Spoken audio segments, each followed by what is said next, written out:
before. You know what that is? Okay. Use a rough washcloth and scrub it. Go away.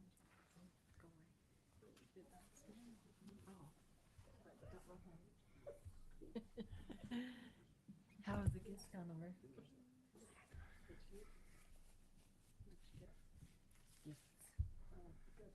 Thank you. Thank you. Yes, well,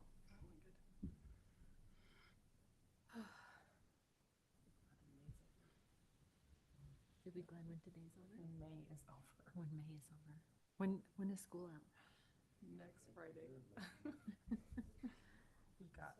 And then A you'll have week and a kids half. saying, "I'm bored, Mom. Give me Well, something to do." I can handle that. It's the chaos. I'm just like running nonstop. The board I can deal with. Like, great, go clean the drawer. Spoken like a true mom. You're bored? I got something for you to do. Pants, I like those. Thank you. Don't Me worry, I too. got I you like covered. anything with waist.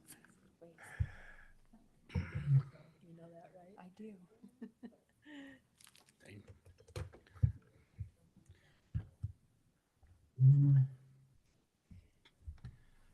Seeing Josh and all Kathy's videos. Very entertained. She's like, Josh, do this. He's like, okay. He's like, okay. Is that compliant? That's good.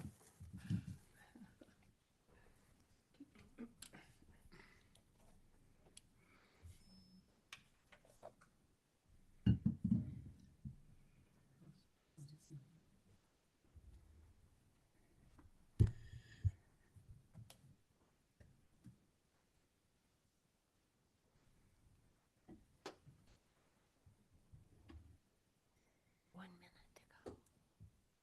Is this mine? Yours looks a lot like mine. Rose gold. Mine's a little pinker.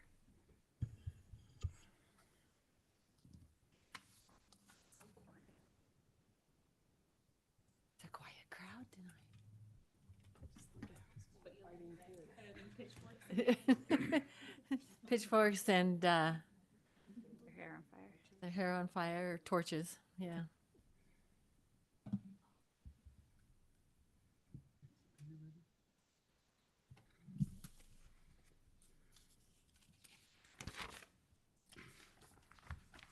You're doing, David.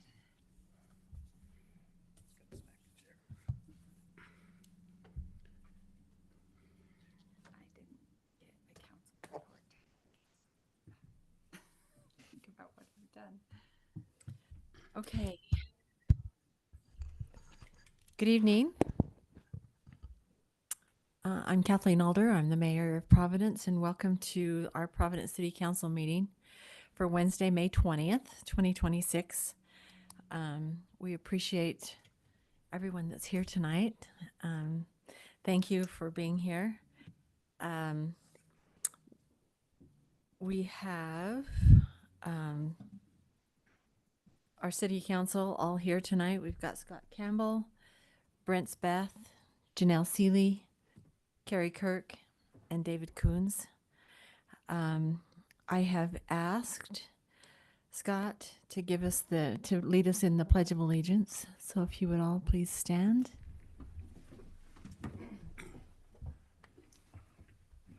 I Pledge allegiance to the flag Of the United States of America and to the republic for which it stands, one nation, under God, indivisible, with liberty and justice for all.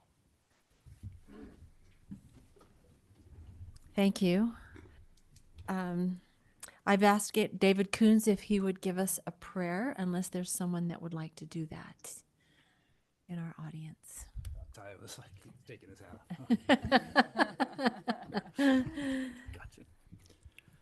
Our Father in heaven, we're thankful for this evening to come together and meet as a city and take care of the business of the city. We are grateful to thee for the freedoms we enjoy in this great country and in our city as well. We pray that we may be able to preserve them and to make wise decisions as we carry out our meeting tonight.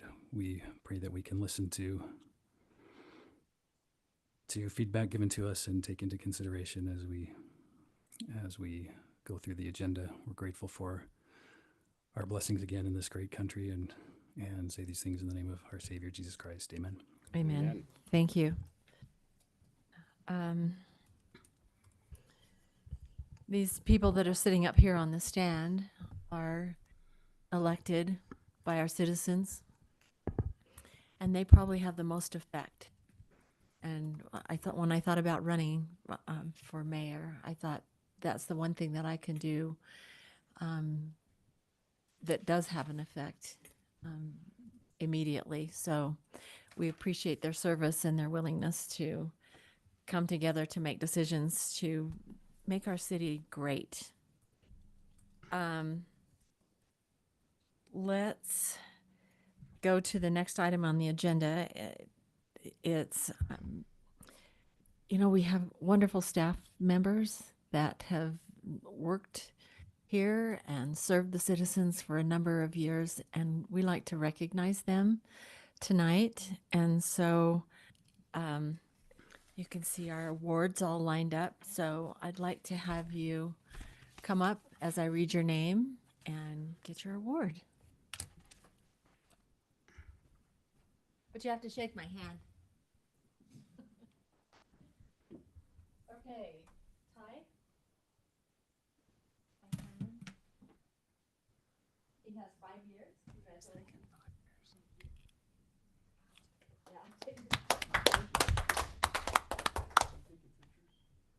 I'll do one at the end of everyone, so you can either stand up and wait or come back to stand. I bet they'll go back. Okay, Brian Snow. Been here for 5 years.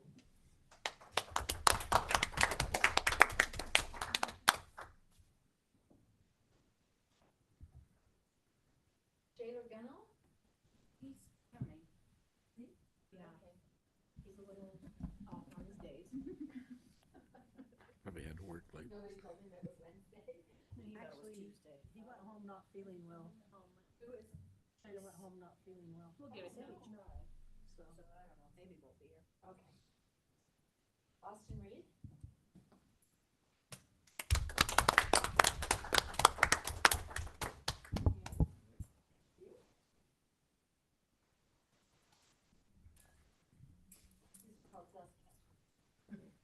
They're very beautiful.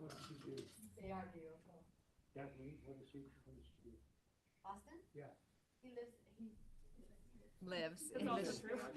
he does here, but he's in our public works department. Tara? Come on, you skipped Rob. Rob's next. I did? Let's do Rob. Skipping. Rob. There it is.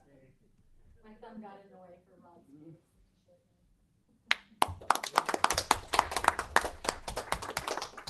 Kathleen, will you tell how many years as they come up? Yes, 20 years. Rob. Awesome. So Austin has served 10, Jayler has served 10, Rob has done 20, and Tara done 25.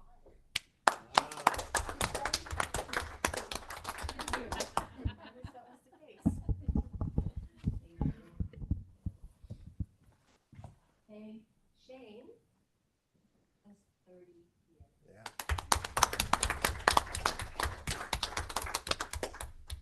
And he's gonna leave us. Yeah, June 11th is it. You gonna retire? I am. Good for you. When my husband talked about retiring, I said, and do what? So that's. Whatever you want. And then we have Scarlett. Scarlett's been here for 35 years. She also started when she was 6. that would have made you 10 when I had Tara, so that's okay. Just a go-getter. We appreciate their service. We appreciate what they do for the city. I hope you appreciate what they do for you. They're here sometimes spending long hours. So thank you, all of you. Can I get a picture of all of you together before you run He's off? coming, if you wanna wait for. Oh, okay. Okay. So we'll go ahead to the Go to the next one, and then we'll come back. next time guys good to wait? For a minute. You didn't sign up for meetings? It's not a real meeting. Okay, we'll wait for Taylor.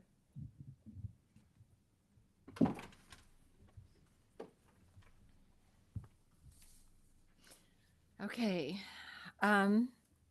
Let's go to the council report. Let's go to the council reports. So, you want to start it? Okay. So when you guys, one of you report on the sauerkraut? Got it. Okay, thank you. Okay. A couple of things. Well, first of all, I volunteered to go first because it's not very often that we get so many staff members here with us at council meeting.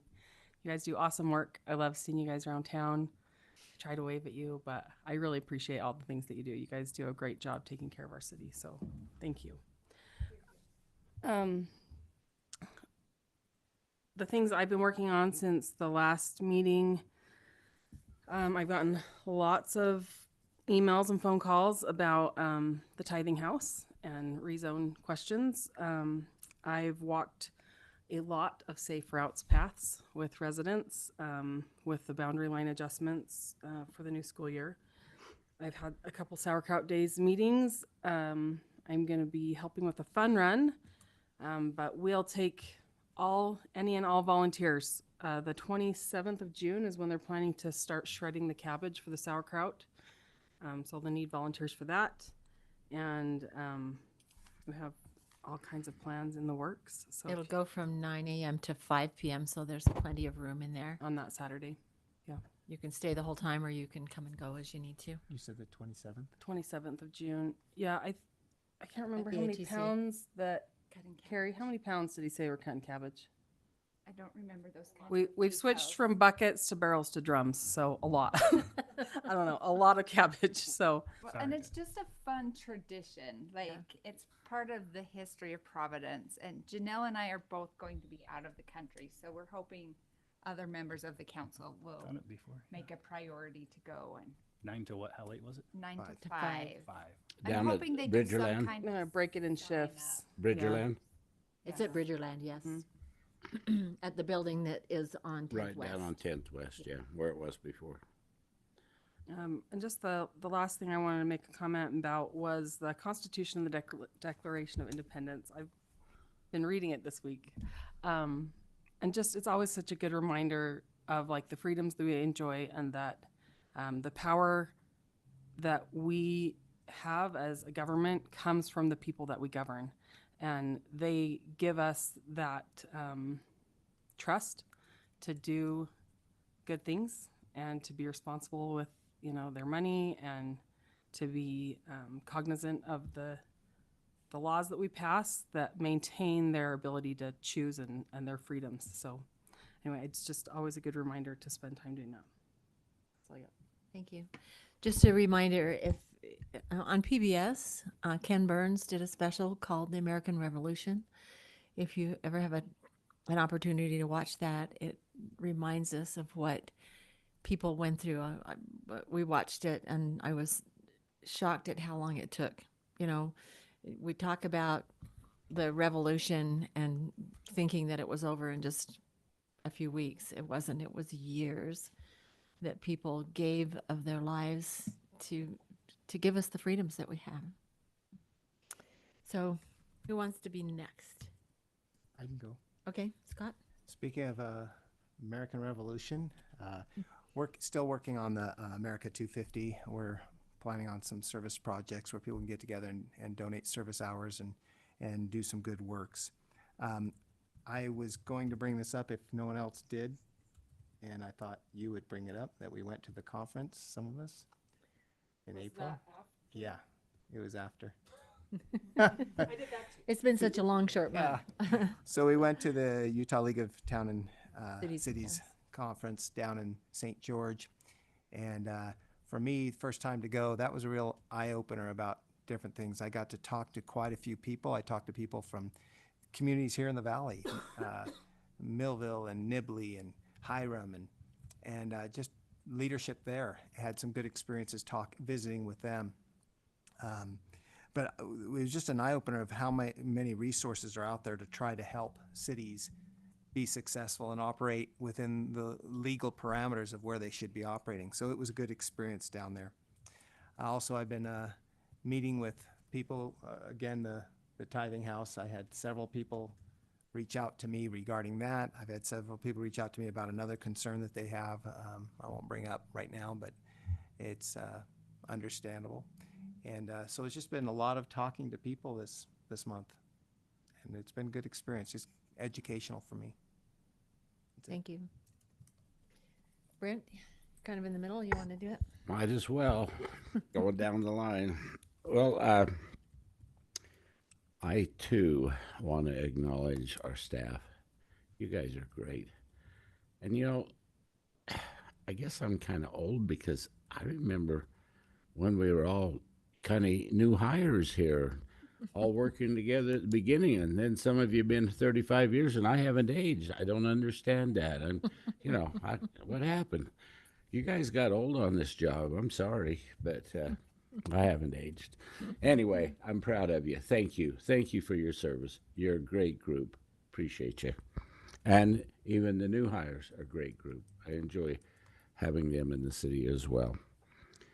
I attended the historical committee meeting to see their concerns regarding the rezone and the tithing house and the concerns they had.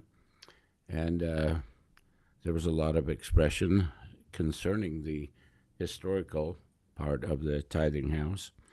I also listened to the planning commission, planning meeting, and the public hearing that was held, and tabling it and going forth. Also been thinking a lot about the library and what its future is and what to do with the library. That's been very much on my mind. I've had a lot of emails, and I'm backing up a lot of emails concerning the tithing house and answering a lot of emails. One of the things it kind of caught me was some people were in the public hearing commented regarding our sidewalks and how it's interesting. Some places we're trying to connect the sidewalks and we're having trouble getting that done. And then other places they want the sidewalks repaired and we're trying to get that done. I think the city is moving in a good direction with sidewalks. I really do. I really think we're on top of it. I hope the citizens will acknowledge the work that's being done in our community to be able to connect and have sidewalks. I also met with Ryan. We talked about the budget and some of the items in the budget. I appreciate his wisdom and insight always, and then enjoy visiting with him. That's all I have. Thank you. Carrie? Well, I'm glad the staff was compelled to stay during council reports. We appreciate you so much. I have a brother-in-law that works for North Logan in the streets department, and I know how he breaks his back, and I'm sure you do too, and we appreciate you. Which leads me to the fact that I will not be here for the June meeting. I will be leading a group in Africa. And every time I go there, I think of what a critical role cities play in the comfort of our lives. I go, the groups that I lead are primarily working on clean water solutions, and the Africans have answers, but they don't have the ability to provide that clean water for themselves, which makes me so grateful for the staff and the fact that I turn on my faucet and get clean water every day, and that I flush my toilet and I don't have to worry about where it goes. And we travel on roads that are unpassable during rainy seasons because they're made of not even gravel, but dirt. And they turn to mud, and I just am grateful to have roads to drive on. And I thank you for the service that you provide to our citizens in your sometimes thankless jobs. So I also wanted to report on Sauerkraut Days planning. We're going to watch Cool Runnings for the movie in the park, and I will be heading that up with the Youth Council, and we'll also be heading up bingo on Saturday afternoon, which is free and fun, and all of the vendors give free prizes, so anyone can participate. There's going to be so many great events, but those are two that I'm involved with. I am also so proud of the Youth Council. We're wrapping up our Youth Council year and currently accepting applications for 10 more days. But I'm asking Megan to not advertise it anymore because we're pretty full. But the youth that participate on the council are so fantastic. On May 9th, we had a council training. We've been involved with a grant this year that's provided extra leadership training for the council, and they had a team from Utah State do some leadership training here at the CAPSA building for youth councils in the Valley, and our council was probably about half of the youth there, even though there were 4 councils participating. We had a group of 5 kids also using the grant funds. They went to Price for a weekend and went to a leadership conference on planning city events, which I thought is so fun for youth council to go and learn and participate in that.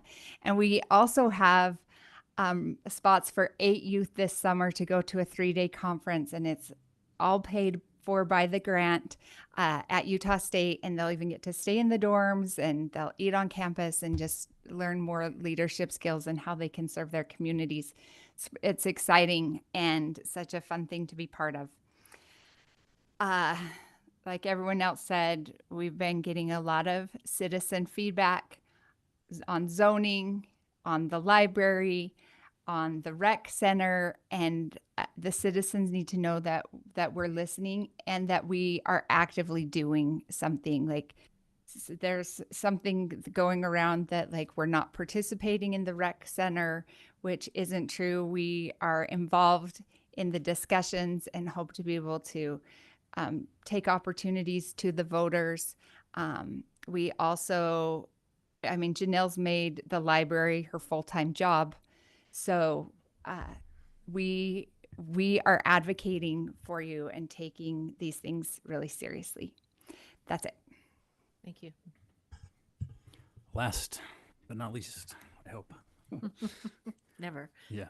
I also attended the ULCT conference in St. George, and it's always interesting. I love to hear the keynote speakers they get, and those are always really interesting. While some of the sessions are the same kind of year to year or similar anyway, and some are quite different, and then it's a great chance to learn and grow, talk to representatives from other cities and kind of hear what other people are doing and what we may want to do or don't want to do. And there's also bad examples out there. So you learn a lot at those conferences. Met with Ryan a couple of times. I appreciate his graciousness in being willing to continue to meet and discuss things. We talked about budget items and some of the items on the agenda tonight. I've got some Just Serve projects up on the Just Serve website. One of which, well, they're both kind of ongoing, and I talked about those before. I don't know if Shane's noticed maybe people picking up pine cones in the cemetery, and we've had some missionary groups, some youth groups. Today, Target in Logan contacted me, and they'd like to join in the fun. So, and it's kind of going to be an ongoing project. I feel like there's lots of pine cones still on the tops of those trees, and I've walked up there a couple times every week and just checking it out. And sometimes after a group comes through, you can see it's cleared out under a few trees, and then the next time I go up, it needs more work. So we'll keep that going as long as it needs, and it's neat to see the community involvement, and even now a store not even in our city that wants to come do that. So that's really neat. Speaking of cemetery, and I want to also give a shout out to the staff, everybody that's served so long, and especially Shane, congratulations on your retirement. And Shane won't remember this, but I do, and the kindness that you showed my wife and I during a very difficult time in our life, and patience and love. we appreciated that so much. And I feel like if other members of our community who needed cemetery plots and dealt with Shane got the same treatment that I got, we're going to have a hard time replacing you. So thank you. Anyway, sorry to get too personal maybe, but it just goes to show the level of care that our staff gives, and that means a lot. Again, lots of emails and some meeting in person with some residents in the community about similar things everyone's talked about. So I'll leave it at that. Thank you. Thank you. Lots going on. A lot of times people wonder what the council does, but they're engaged with the citizens and listening and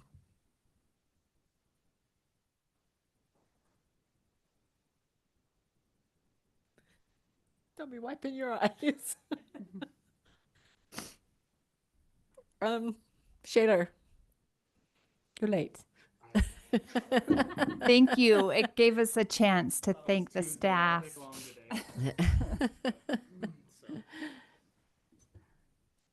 But I too appreciate everything. This is the core of who we are and what we do. And I'm such a boob, I'm sorry. But Shaler, we appreciate the work that you do. You know, you drive by the ball fields and see how well they're maintained. We have the best ball fields in the whole county, maybe the state.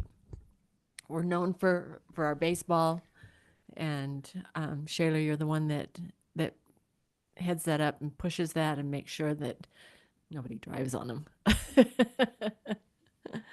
So we have, let's see, how many years have you been here, Shaler? 10. You have to shake my hand. 10 Sorry. short years.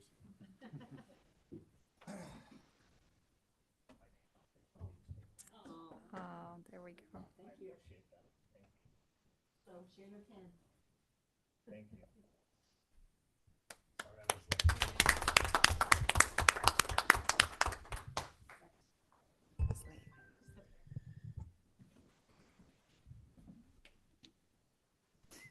Don't feel like you have to run off.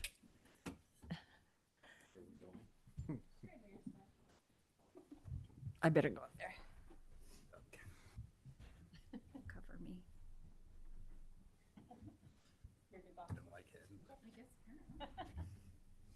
Photo bomber. Well, that's a lot of you. I have to zoom out.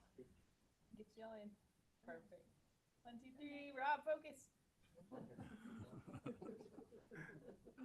Thanks. Thank you, everyone.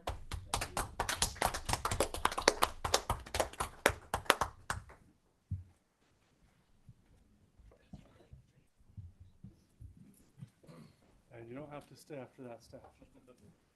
Thanks for staying for council report. Thank you.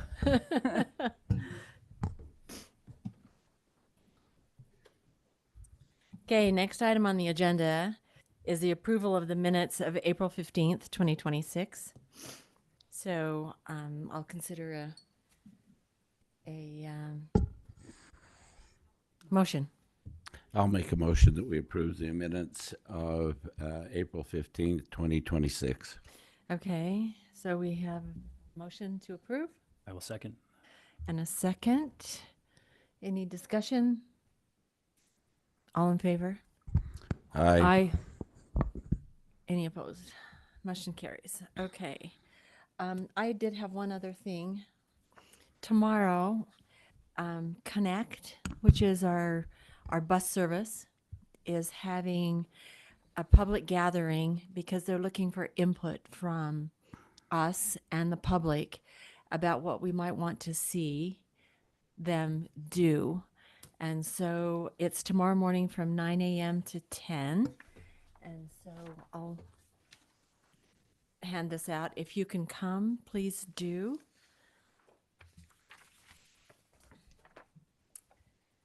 It's important to give feedback because if they try something new and you don't like it, it's like, well, you had a chance to stay. So please come and give whatever feedback you have about the bus service that comes through our city. Question, Yes. is this for citizens too? Or is it just? I think they would welcome anyone, but So maybe that could be posted if there's citizens who want to give feedback. No, the No. transit stakeholder input meeting tomorrow morning, it would be, extra one here. it would like have to be posted while you're sitting in this meeting. Megan? But I think people who are using it would be the best ones to give the input. Has our representative been made aware of this? Oh, yeah. Okay, and I haven't heard any problems with it. Has anybody? No, they're just looking forward. They're just wanting to See to- what the future would be. right. So they're looking to plan. It says, as key stakeholders in our valley, our perspective is important. Your perspective is important in helping us evaluate how we serve local communities, businesses, and residents. We're especially interested in understanding your priorities and identifying ways Connect can support the valley's continued growth and development. Because as gas gets more expensive, I think people are going to be looking to public transit to get where they need to go. Riding more bikes, using the bike lanes, all those kind of things. But it has the address. It's at 3021 North, 300 West. That's a new shop out there. Mm-hmm. So, Okay. they're just looking for feedback. What do you want to do? Why don't I cover it and I'll tell why it's on the agenda. Okay. If you'll let me get a minute or two on it, I'll cover it. Okay. The next item on the agenda then is the Utah Government Trust Recognition. We have, actually Ryan has identified an opportunity for us to perhaps save a whole year of insurance coverage. And so I'll let him talk to you about what's required, the things that we have to do. There are about 15, aren't there? There are several. I'll pull it up. Okay. So our insurance and they were going to be here. At least one of the representatives was. That's what they told me. And that's why we added on the agenda. But so anyway, our insurance is the Utah Local Government Trust, and they came out with a program. Their CEO came out with a program, and if we do the program, we'll get a 5% discount for the years, and then if we do it for 5 years, then the trust gives us an entire year's worth of insurance premium. They rebate that back to us. So fairly substantial in the program. They call it the Trust Integrity Promise, and it has, I think, 17 bullet points here. A 360 diagnostic, going through the 7 habits. So the staff has gone through a 360 evaluation. Every staff member, 100%. 100% have completed the Franklin Covey habits, and we have implemented and evaluated each of the different policies, procedures, and so we've completed each of these ones, which that's a feat by itself, right? I mean, to accomplish it, I think Megan would attest. She's done an amazing amount of job with this. But not only have we accomplished this task, we were the first in the trust to accomplish it. Our staff was the lead out, and we were the first city in all of the trust. And they do most of the cities and several of the of the districts and that, but we were number one, and that's a pretty important thing, and we're pretty proud of it, right, Megan? We're pretty proud that we're number one. We're number one of the trust. We have our number one staff you've met here, and we're doing the best that we can for the residents. And it's hard to pat my own self on the back, and so I pat Megan on the back for this. But the trust was supposed to come and. But the trust was supposed to come and recognize, and they, if you see them, feel free to ask them. They tell me they constantly use us as an example throughout the rest of the state. I think a shout out needs to go to you, Ryan, as well as Megan, and the leadership that you provided to get this accomplished. Thank you very much. I think that needs to be acknowledged. Well, thank you. Thank you. Yeah, a lot of work. So, And you said we need to do this for 5 years yeah, we in do order this. to get a free year, which is Right. awesome. Yes, yes. And they'll come out with a replacement of the Franklin Covey. Most of the other things, now that we've got them and now that we have those policies in place, a lot of that will flow from year to year. The heavy lifting was in the first year, but there will be some other pieces of this puzzle each year that they'll add. So anyway, yeah. So that's the checklist of items that were all completed. And so there you go. That's the agenda item. That's great. Can you put a dollar value to the savings? Probably in a single year, 10,000, and probably in over the 5 years, maybe 100,000. Is what we'll save in insurance costs. Yes. Can we put that to the library? I don't know. No. So the That's trust says incredible they're that nobody 15 else has minutes out. done it. That is So incredible. he might come, but if he comes later, we can let him do his thing and do a shout out. But he says he's 15 minutes out. So Oh, so you did hear from him. I just heard from him. Yeah. So And is it, it'll be Jason Watterson, I believe. Okay. He'll come. So anyway, there you are, and you might hear a little bit again because I didn't want to steal his thunder, but I wasn't sure whether he was coming. So there you go. well, think of your questions. Megan, is there anything you want to add as you've worked on this? Nope, it's just all I did was drive people to get their stuff done and keep reminding them. Which she did great job at. Don't- It didn't feel like we were, the way that the trust was acting, they were hounding it, get on it, where are you? I didn't know we were that far ahead and the only ones being done on time, so. You're a great whip cracker. A great pesterer. Want me to stop bugging you? Get this done. Well, it's incredible that by doing this amount of work to get these all checked off, that we're going to save $100,000. I mean, wahoo! It's a great thing. Okay, Do we need to note that in our letter? That our newsletter, you mean? yeah. Yes. I think it's important that Noteworthy. If people it's know not, that. I think we should. I think our staff needs to be recognized. They're saving the citizens money by doing. They don't have to list all those things, but it's a good, honorable recognition, I believe.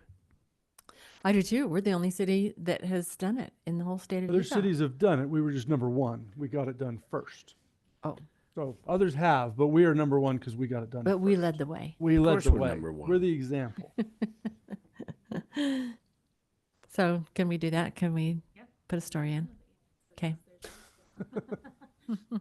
Perfect. Anytime we can tout that we've saved money for the citizens, and hearing positive things is important, as opposed to things that are not this positive. Okay, so when Jason comes, we'll introduce him and ask any questions that we might have. Item number 3 is the budget officer, who is Ryan, will state on the record that Providence City intends to pursue and is included in the tentative budget a proposed tax rate increase to fund a city library. So Ryan, I'm going to Yeah, I will make that such over a to statement. you. I, as the budget officer, state that on the record that Providence City intends to pursue, or at least at this time intends to pursue, and include in our tentative budget a property tax increase to fund the city library. That will include a increase to the certified tax rate. The approximate dollar amount of the tax rate increase as a total will be about $250,000. The proposed tax rate will increase the city's amount by roughly 19.03%. We have scheduled a public hearing to discuss that. The Truth in Taxation public hearing is scheduled for August 4th at 6 p.m. Do I need to say any more? What's that? The purpose was for the library, and the meeting will be here in this room. And there will be nothing else on the agenda. It's only the tax increase. That's correct. On the Truth in Taxation public hearing, there will be nothing else on the agenda other than the Truth in Taxation public hearing. Okay. Anything else? Have I covered everything? As far as I know, that is all of I. Take any I don't believe you have to action. take any action on that one. The next one will leads right into the next one. So if you want me to start on item number 4, I'm Can I prepared. just say that there's a very specific protocol that we have to follow.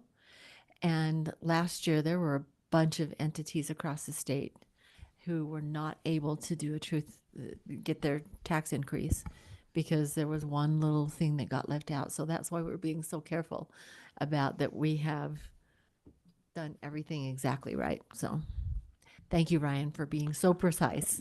Ty and Scar, it is a team effort on this one. There is a lot of things that go into this. So, Okay, yes. so if we can go ahead to item number 4, let's do All right. that. Number 4.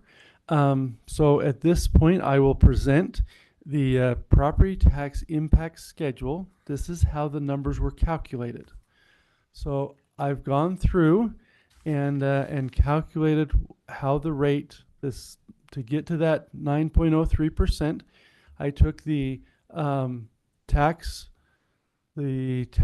value of the city, which is $1.293 billion. I took our rate, the proposed rate minus the current rate to get to the change in rate. That gives us the proposed revenue, the current tax revenue received. So that is where I'm getting the additional $250,000. That's what the budget was for the library for the prior year. So if we're funding it at that level, that calculates to 19.03. And these numbers were given to us by the county of our averages. So the average primary residence is valued at $566,172. Current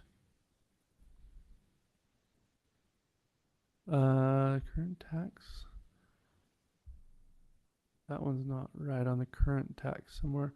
But the increase is I'll have to come back and recalculate that piece. But the increase is $60.16 over a year, or 19.3%. For the average commercial, which is $1,648,000 and change, their current tax and their increase would be $317 for the average. At that point, the total budget line item that this increase would pay for is directly for the library. And so you can see that the affected department is library. The proposed budget is $250,000. Without the tax, it's $0. And so the budget change would be $250,000.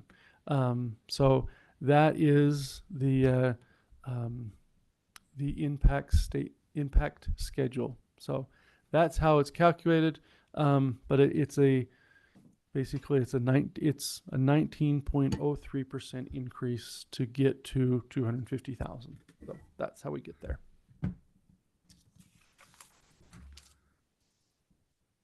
Any questions? Brent? So Ryan, I took a look at my property, and on the average, primary resident has 566,172. That's the value of the value, but our tax rate is actually less than that. Yes, that's correct. So we take, on a primary residence, we take that, we times it by 55% because there's a 45% residential exemption.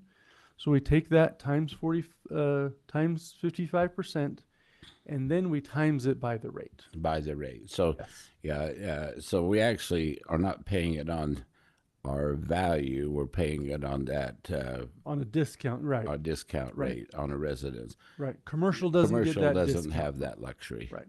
Right. Okay. I just wanted to make Nope, sure that's correct. that And was this clear. isn't a percentage increase of all of your property tax, only about what the city collects of your property tax. Right. Right. It's not all the property Not tax. all, it's just what the city collects of If that. it was all of it, we'd be paying $400. Yeah. Yeah, Yes, each resident. yes. So this is just off of what the city collects on your property tax. So that's the increase on that amount. Well, I've got your attention here now on this particular proposed tax increase.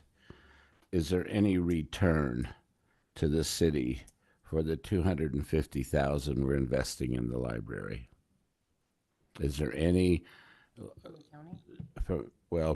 the county or from the library operation? Is there any? Is this just a tax that's going to be fixed and we pay and there's no return coming back for that tax? It's just there's no return money coming to the city. That's correct. Unless you have a rate you charge for when people come in the door, or unless you charge for memberships or something like that. And if you charged high enough for the memberships, I don't think anybody'd come unless you spread the cost overall. Because the number that come, at that point, that would be a significant amount if you had to charge and just collect off of that.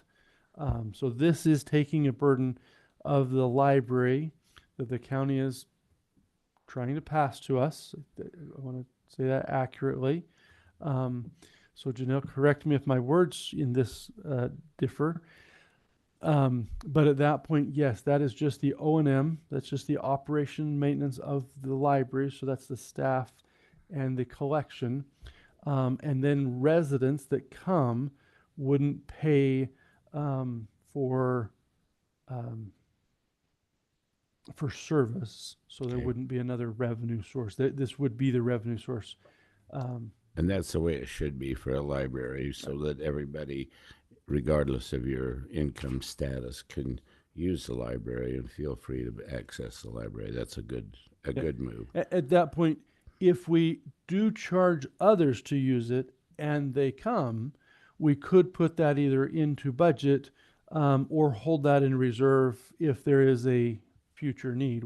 We could set that aside. But at this point, the operation and maintenance for the library last year was approximately the $250,000. So one thing I didn't mention, I probably should, as the budget officer, I can, the state law allows me to present a number. You can go less than, but not more than the number I present. So I have presented on the top of that number to give you maximum flexibility of what you could do. But you can't come back and do more than what I've just presented. So the state law has locked us into that. So we could reduce the days of operation or the hours of operation, the staff, if we felt like 250,000 was too large. true. We could cut back. Again, it reflects on the services that's available to the people, and the time that it's available, and also the qualifications of the person who would be operating the library, or persons. We're probably going to need a couple of people, or I don't know how many, but maybe All you those know. are They true. have yes. 3 staff right now. 3 right now. So, and this does not include our building operation cost, which This we does not. already That's already have in our included budget, within- right? inside our budget, so that it is not included there, no. So what is that, about 100,000? Equivalent value. Some of that is rental. We obviously don't pay rent to ourselves, but if we had, it's a more of an opportunity cost. Some of that. So Water, sewer, we don't Yes. pay for those, right? Right. Okay. Just so we get a clear understanding of where we're at with this library thing. that's correct. Now, I would say there has been some discussion about two simultaneous tracks in order to fund the library.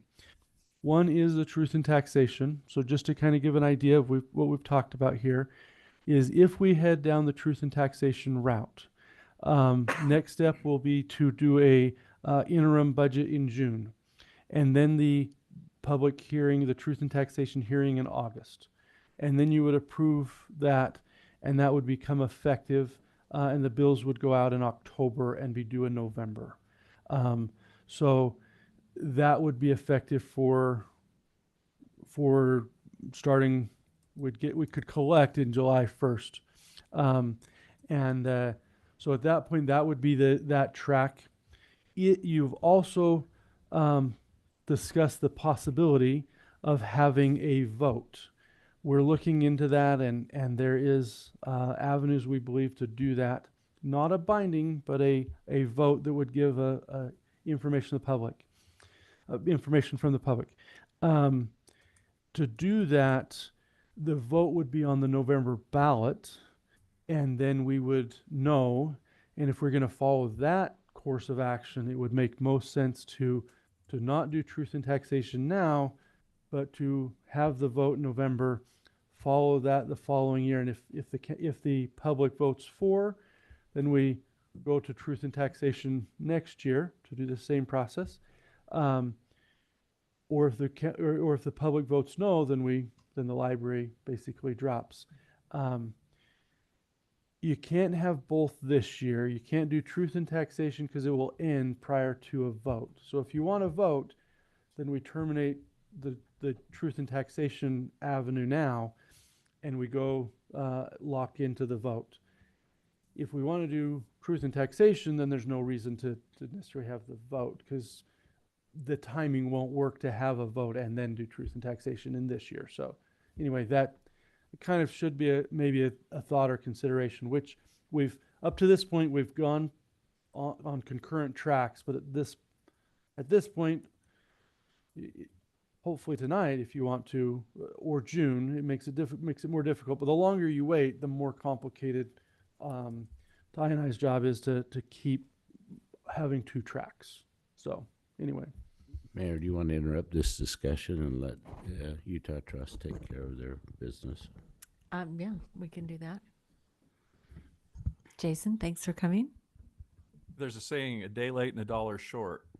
You're neither one. I'm late, but there is money involved. More than $1. I appreciate you. I perfectly be happy to wait till the end of the meeting. My name is Jason Watterson with Utah Local Governments Trust. Came to recognize the city for your phenomenal efforts in the Trust Integrity Promise program. What this program is, we set out some requirements to participate in the program, where member agencies around the state will do certain safety and risk management programs as well as leadership elements. And if you do that, we give you money back. We give you a percentage of your premium back, and for the initial years, it's 5% of your liability premium and 5% of your workers' compensation premium. And then if you continue on, it's progressive, and it will become a 20% per year. That's real money. Significant.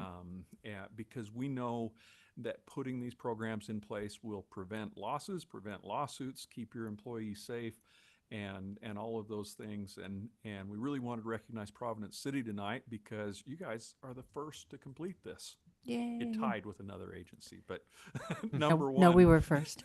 we'll call you first. And so we really appreciate the team here and all of your efforts to do this, and these really pay dividends. We give you money back, but in the long run, the real savings is in preventing those losses, keeping our team healthy and safe, and making a safer community. So thank you so much for all of your efforts, and congratulations to the team.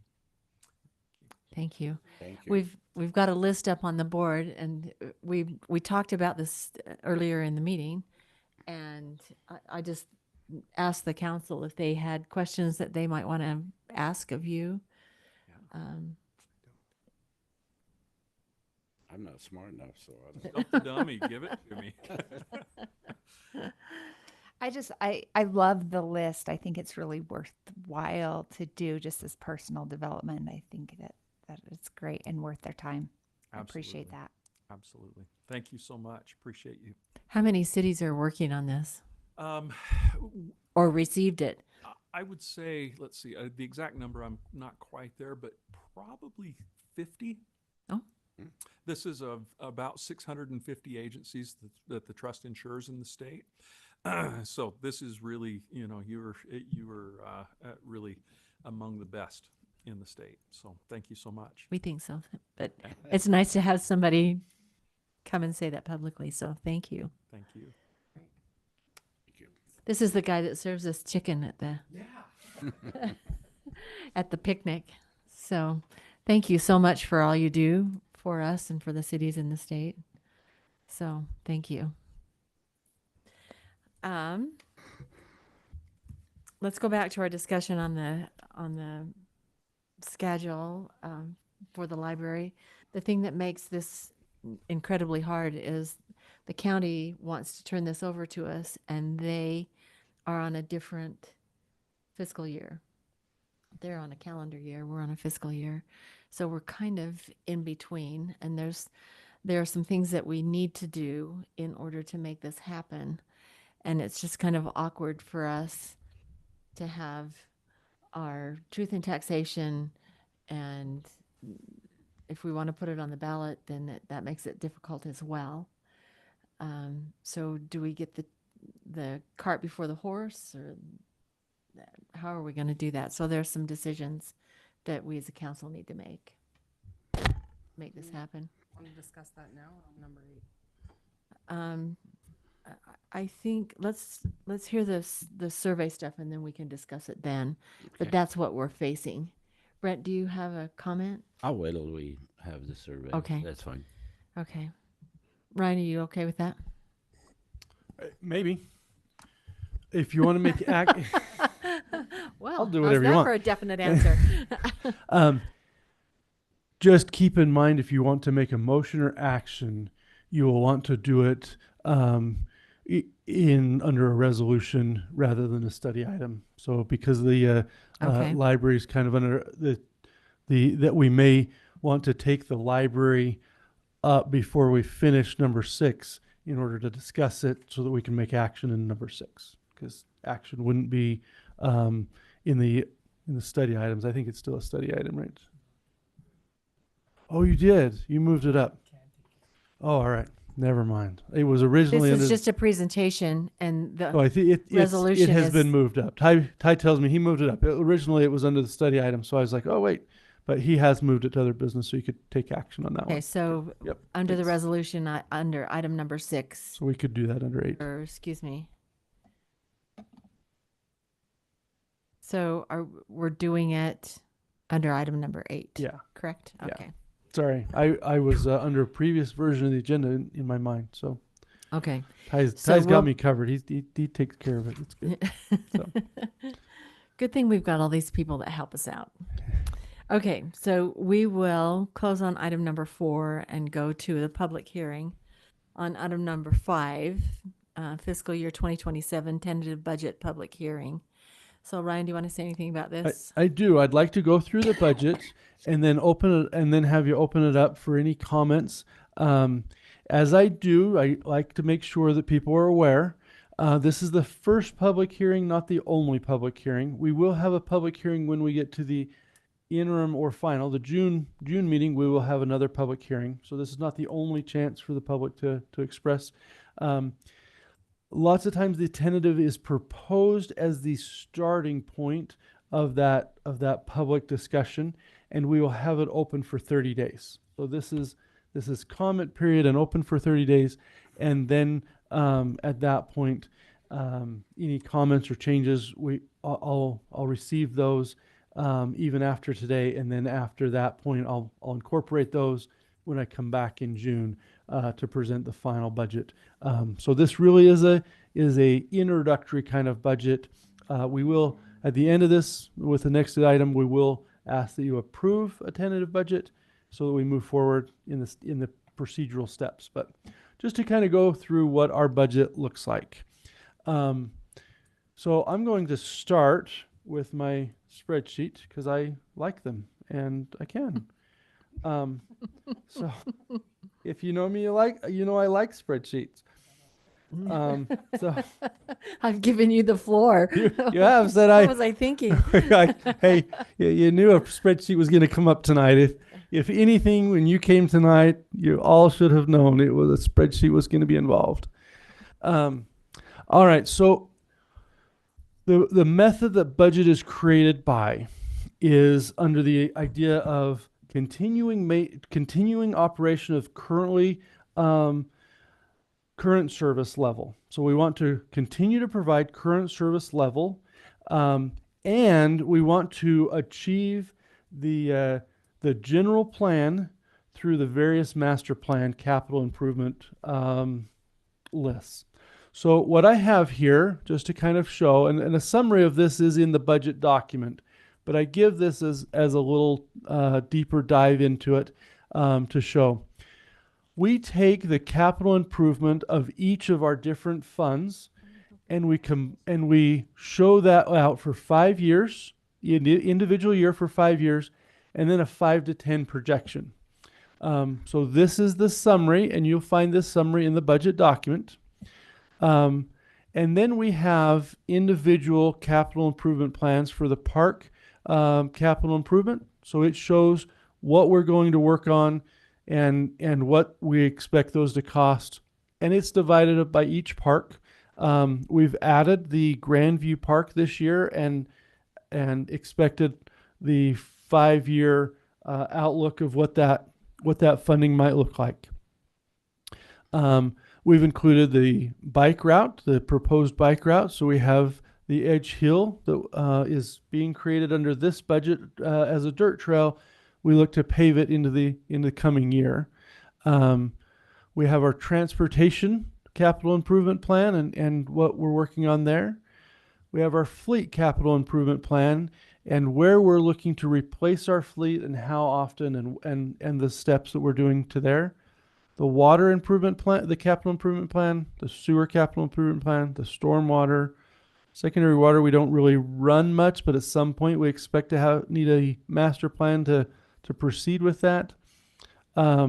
We have our waste and recycle, and we don't have a lot of fiber capital improvements. We have a brand new system.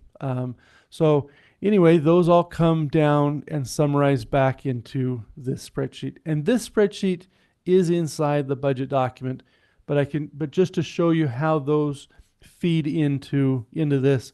And so we're looking to achieve those various master plans through that effort. So then I will pull up, because people like Word better than Excel. Some people, I don't know who they are, but some do. So anyway, I'll go to it. It has a lot more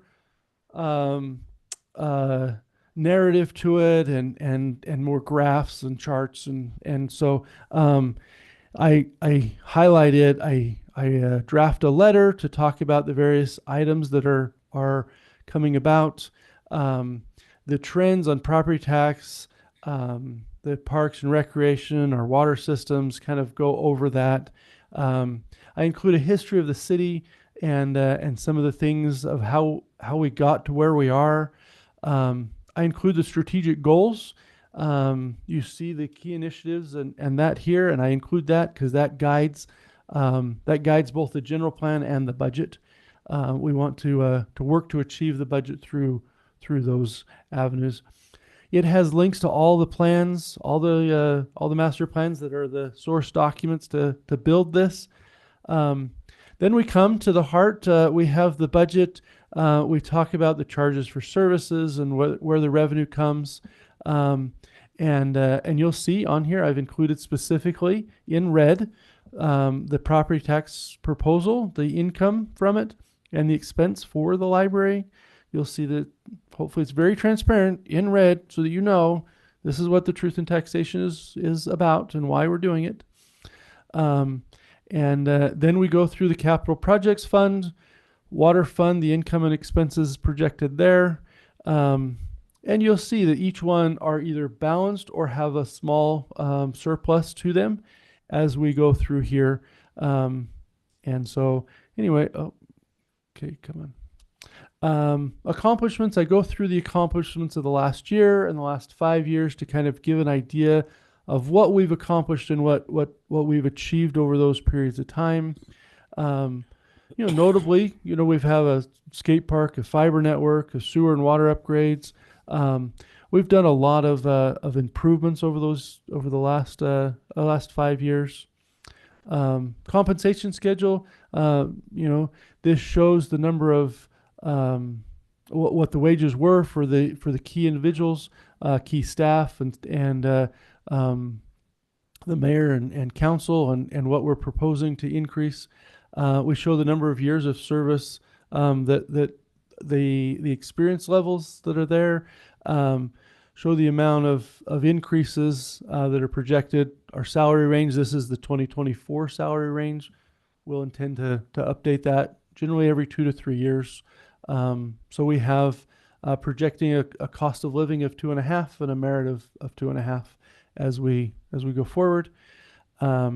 We have an organizational chart. You met many of our great staff here tonight, but here's kind of the organizational chart. Then we talk about the different funds and where the revenue comes. The general fund is generally funded through tax revenue, and the enterprise funds are funded through cost of service, charge for service. So we go through that. Here is a fund organizational chart. So we showed the organizational by person. We show it now by department. So you'll see the general fund here with its departments, the public works with their departments, finance and records, capital project, enterprise funds, and the various enterprise funds. So you'll see how structurally we run that. So you can see we kind of run 7 different businesses. We have 7 different financial statements, 7 different organizational structure that feeds us. So then we talk about the budget, how it was created, what our policies are, some of the financial policies that we have, and how the budget was, the preparation, what goes into that.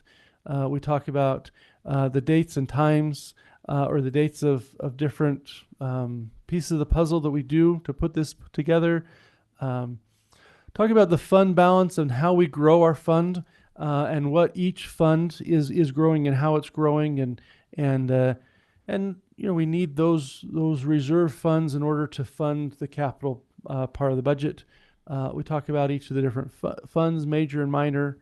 I like to show, and this is something, again, back to a spreadsheet, but it is a graph here. I like to show the growth or sales tax revenue by month over time. So you'll see the last 6 years worth of sales tax revenue, and you can kind of project where the next few years will go in our revenue. Sales tax is our largest driving revenue, and so I put that in to kind of show where things are at and how that projects. It's a 120-day moving average, or 120-day moving average, because some of those revenues come by month or by quarter, depending on the business. So anyway, we talk about capital improvements here and how much we expect to spend. We have expenditures of about $5.3 million in our capital expenditures that we're looking to fund. So we've got some significant ones coming up with the sewer fund or sewer project for 12th South. If you're not aware of that one, we would encourage to visit with us and talk about it, because it's gonna impact Dwelt South in Logan fairly significantly over the next few months. So anyway, we talk about our debt. We have 2 loans out, one for the fiber, one for the water tank. The highest interest we pay on average is about 2.06%. The other one's 1.5%. So we make more from the savings we have than the interest interest on the debt we have. So there's really kind of an arbitrage benefit there. So anyway, but we show how we're funding and paying that off. We haven't used tax revenue for fiber or the water, and both of them are funded by user revenue. We talk about how our staffing is, what our staffing levels are. We expect to maintain the current staffing level into the next year. And we talk about department goals. And then the very end, we have a glossary that we include. So if there's any term in the budget that is unclear or maybe not accustomed to, you can go to the glossary and we include a definition for you. So anyway, that is kind of the summary, high-level summary of what the budget is and kind of an introductory to that. I'd take any questions or public comments. Excuse me. Good job on summarizing, though. Try to summarize. 70 pages and Janelle has a question. I know. What a surprise. I just wondered if the library gets funded, would that become an enterprise fund, or would that still be under administrative? Likely, we would like to move it to an enterprise fund. If we don't believe it can fund its own, and we would still have to subsidize it, we'd have to leave it in the general fund. But I'd like to see it in an enterprise fund. That would be the ideal, is to move to enterprise. But that's what we'd like to do. That's the cleanest. That's the cleanest and makes it very transparent that way. That'd be our goal. If we figure that we couldn't, would still have to subsidize it, then we'd have to have a open transfer every year, and that becomes a bit of a struggle to do some of those. But yeah, we would hope to have it that way. Okay. So and then I've had members of the public ask me how to find the budget for 2027. I couldn't should find have a link online. on our council. The agenda, it has a link to. There's not a link After that was online. asked last night, I went straight to it on my computer or at the sauerkraut meeting. Like I just went to the agenda and I clicked on I it. found and this in the tentative budget, but maybe they were looking for all your fund spreadsheets. I'm not sure. Those aren't available But- online. No, they're Some- at the end of the. Yeah, the some of that is in the appendix, so you should be able to see some of that in the appendix. Okay. But So the only way for them to get it is to access this agenda and then go to this action item. yeah, at this point, it is a council agenda. Until it's adopted, it wouldn't fit. Be on our website. Yeah, it starts here. This is the starting point. So if you come to the resolution, you should be able to have it. Just the resolution is the first, and then the second page is the start of that. So it should be on a link to on the agenda. Okay. That's it. Those are all questions. And it should be hyperlinked, so that you can Proud of me. link right to it. Okay. I have a question. Okay. I noticed on the library over the next budget years, it increases in the amount of expenditures that are there. Is that going to just be because the taxes are increased, that portion goes to the library, or are we going to have to do some adjustment there? Will we take it from the general fund? What will we do there?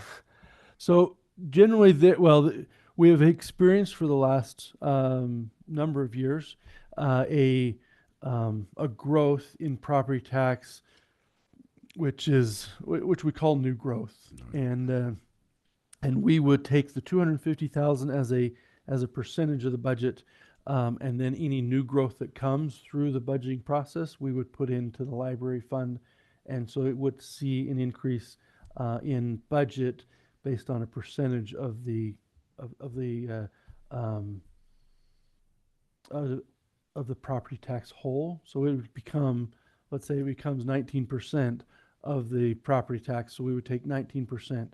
And as new businesses come in, new revenue is generated from those new businesses. And that 19% of that new revenue would flow into the library. Okay, so it'd stick with that 19%, Yeah, thereabouts. thereabouts. Approximately, that's what we would look to do. Okay. So that's why there would have some increase, and so. Yeah, so first of all, this is amazing. So much work. Like I have to take a nap to read it. To like get all the way through. I could read it to you and you could take a nap then. Yeah, It would- and I would get it through osmosis or something. So it's just really incredible. And I think it's important for people to know that, we each meet with Ryan on a regular basis and we give feedback. So we never meet together. We never meet as a quorum outside of meetings that are recorded, but we do give our feedback and give it through emails, and we read it and we make suggestions. And so that doesn't always, so we don't have to have as much and as long of discussions at city council meeting. I also, something came up recently. We were in the sauerkraut meeting, and it seems like year after year, power at Zollinger Park is an issue. And if that's going to be our gathering place, then that probably needs to be put into somewhere in the next 5 years. And, it's also amazing that he gives a 5-year outlook so that there's very rarely surprises. Like we know what's coming, we know what priorities are. It helps us so much to get grants, to have these plans. But that's something that normally maybe I would email him about, but since it was so recent, I'll just say it here. Yeah. That seems to be something that's coming up as a problem. Yeah. So I can answer a couple of things there. When I shared with the mayor the power plan that's there, on the new Thompson field, we have incorporated power along the trail for both lights and potential future power along the new Thompson field. So it will have power on both sides of that, and the conduit's already been laid for that. So under that spot, but if we have other locations, we ought to talk about that and kind of identify where we'd like to, because we could move power around. We added power when we added the CV, the electric charging, the EV station there. We added a power spot to that when we did that, and we could certainly do some of that if we identified where the location was. So And there's a ton of power over by the skate park. ton of but power over by the skate park. It's not in a convenient place. Right. So the Thompson Field and the skate park are kind of removed from where the hub of the Celebrations are. celebrations are, without like driving over grass or in that cul-de-sac by the diamond. Anyway, just worth considering and maybe putting in the budget. Yeah, I'd love point to in sit the down future. with you or whoever might do that, so we can identify the where, and so we can start to put a number to that. That would be great. Yeah. you Well, can- and of course, I have no idea how much work or cost or anything. Just We can figure out the just cost. make the magic happen. Yeah, the cost wise, we can do that staff wise. If I could know kind of the where you'd like to have power, or where the celebration would like to have power, that would be extremely helpful. So if that could come back, that would be extremely helpful. So we could identify. We're in the process of identifying exactly what's going to be in this year in the celebration, and then we can say, here's where it would work best for us. So So Sweet. Thanks. be great. Go ahead. go ahead. Another question. No, it's just a priority question. As I have spent time walking around the city, I know we have like an active sidewalk repair crew that's out fixing things. When they've made lots of great improvements. But I don't know what the scope of their work entails, like how many sidewalk replacement pieces they are scheduled to do. As we approach the new school year, if we need to increase that a little bit to expedite some things. Maybe that's worth looking at. Ryan will have a report on that today. Yeah, I have some report on that, but so I have some discussion on sidewalk that I'd like to have in my own staff report at the end. Just as a procedural, keep in mind this is the public hearing section. You'll get a lot more opportunity to ask questions in the item number, the following item number. So Right. anyway, as we get more questions, I'm happy to take whatever, but I just want to procedurally. Right. Let's, since this is a public hearing, we do have one person signed up to have questions. So Darcy, do you want to come up? Darcy Reese. I just have 3 questions, so maybe I'll rattle them off and then you can answer them or think about them or whatever. Rattle them slow so I can take notes. So on page 59, on the new tank land for zone 1, is zone 1, is that like the northeast area? And are we thinking about putting it like above the deer fence if we can get land, or exactly where is zone 1? One's bottom, so it's closer to the downtown than it is on the hill. It's the other way. Okay. So Okay. we're just looking to identify. I mean, we've been trying to identify that for you. For a while. Yeah. But we've got land that we're going to try to. We haven't identified it yet, Yep. but we're hoping. We And put then- money away for it just to hope. And then also on page 59, we have a whole bunch of streets under the culinary water section. And a lot of them are like north of Center Street up on the north bench. And we're going to do that in 28. And I was just like curious, like, what are we doing? Are we replacing pipes or fittings? Or I didn't quite understand why we had street names under the culinary water section. So that would be replacing the water lines underneath. Yes. Okay. Yep. Okay. So if it's listed in the water, it is a water line replacement, or generally speaking. So would that be like re-asphalting then if you've got to dig down So in the street? once we replace below, then we would fix above. Okay. Yes. But Okay. but if it's listed under the culinary water, that is the water line that's specifically about water line that we're replacing. And yeah, usually asphalt gets replaced on top of that when we do it. Yeah. Okay. And then on page 60, under full cost accounting, there were like a lot of huge increases under that area. And then we did a huge increase, like we're going to do a huge increase next year. And then they all kind of stay high and just slightly go higher. So I was just wondering, like, why the huge increase in that area?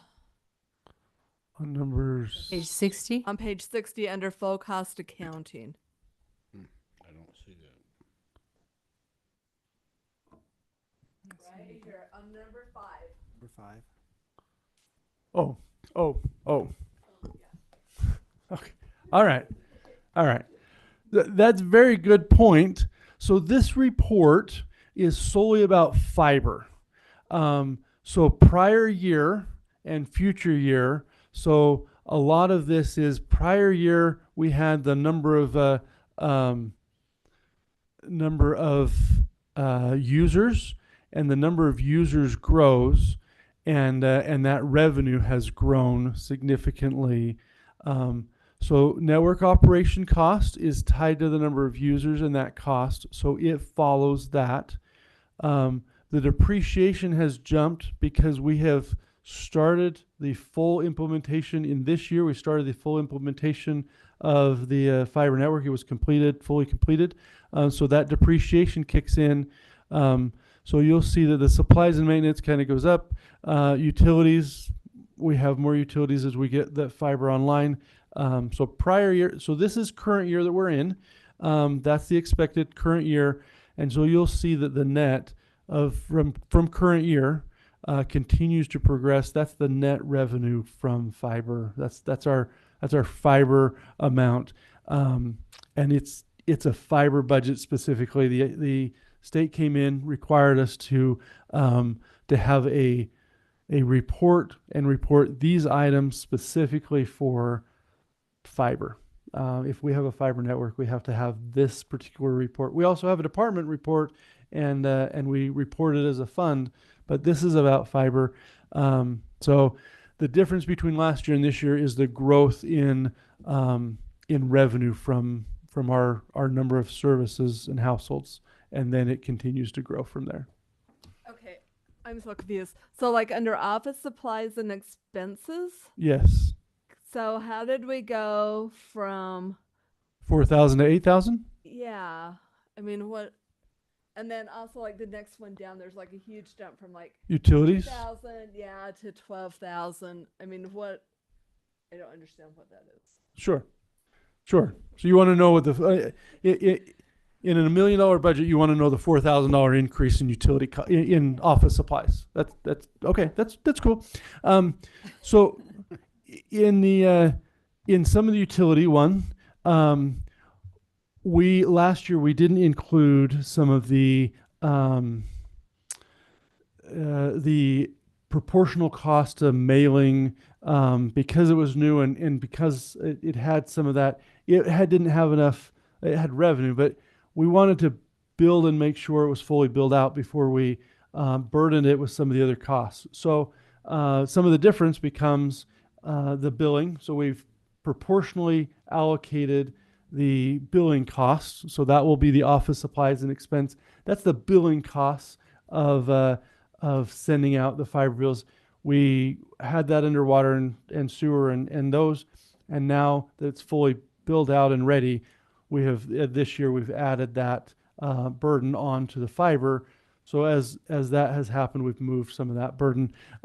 Utilities, this is being able to maintain. So one thing we did on the fiber one, that the reason why we've increased the fiber by about 9,000 is we engaged our own backhaul as a back haul route with Syringa. We have a 2 gig circuit directly to and through Syringa. So we have our primary and secondary through Strata that gives us that connection to the to Salt Lake and the outside world basically. But in order to have a backup to that, instead of having all of our eggs in one basket of Strata, we have Syringa on our own that we own the connection and the circuit. And that is the difference on the utilities is our direct circuit that we maintain and own and control. So if anything were to happen to one side, we always want a redundancy. Fiber becomes a very important piece of the puzzle, and so we want to keep that redundancy. And we have 2 different providers providing our data backhaul. So that's the amount for the utilities is an increase in backhaul. Network operation is growth in our contract. It's the same amounts, but more people are moving from the 5 megabit package to the 250 and gig package, and even the even advanced packages. And so it keeps and maintains at a certain rate. So that's why you'll see the growth there. Significant growth in number of subscribers from one to the other, which that goes from us paying nothing to our network operator on the 5 megabit package and $20 per month to the network operator on our 250 and 1 gig packages. So that's significant change and load. At this point, we have over 75% of our residents on the fiber network, and so that's what's driving the revenue. So does that make sense? It's Anyway. pretty fun to see people moving from the 5 gig to the Yes. bigger packages. And I have a they're spreadsheet for that. recognizing. I Yeah. have a spreadsheet for that and could go down in immense detail. I would love to. You come into my office. I'd Thank you, love to but go through it don't. and- It's also impressive to see a citizen reading the budget. I love it. Thank you. I would give for taking all the the time. detail. So thank you. Yep. Okay. Just a question. I'm a dummy. Where's our bond payment? Is that the interest? So the interest is, yes. The other comes off of our balance sheet rather than our income statement. This is income statement based, so the interest is off of that. The balance sheet would be the principal payment. So that comes off the balance sheet. The income statement has the interest off of it, yes. Okay. So, All right. very good. Very good question. So that's why the interest is showing here. Okay. Stimulating conversations. It's great for me. I'm happy to do it. But anyway, other public, any other? Anyone else We got somebody else. interested? We have a hand raiser that didn't sign, but that's okay. We need your name. I'm Hannah Mortensen, and I live in Providence, and I have just wanted to express my sincere gratitude for the magic numbers happening for the library, which is why I'm here to show my support for consideration of funding the library at this level, which I was shocked that that would be considered, and I'm really grateful that that would be considered for this library, which has operated at a considerably lower budget than they maybe should have, even with the county's input for this long. They've kind of been neglected. And the reason I wanted to introduce myself is that I have been able to organize a nonprofit called Friends of Cache County Library, just because I didn't realize there was not really a group that was helping the library, and kind of ended up just being what I could do. And I just wanted to say that when you were asked about the return of investment for the library, that $250,000 would be in and out. I think a little known number that I've learned along this process is that the return of investment for Utah libraries, the average in 2019 was $7.09. So that's an average, I think, about $2 million in benefits that are accessible by the community that aren't ever really accounted for, because it's not something that you can actually necessarily put a tab on or count, the number of books that people check out, the number of story times, the volunteers, the work behind the scenes. And because of the work that this nonprofit that we're working to create, we would be able to support that and increase the amount of impact that this library would have based on the input that the city would be doing. So that would be my offer, that there's citizens that want to support growing what this council votes to do with this, and what the city votes for. So just want a record of that.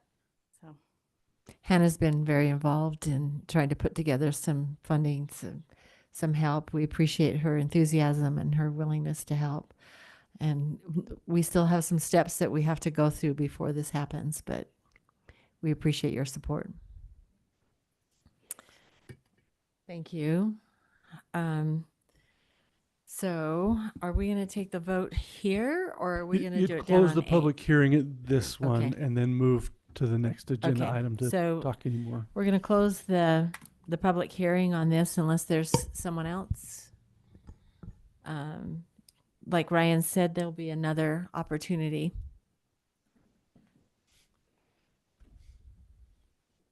I'm not so worried about your blood pressure tonight as I was the last time you were here.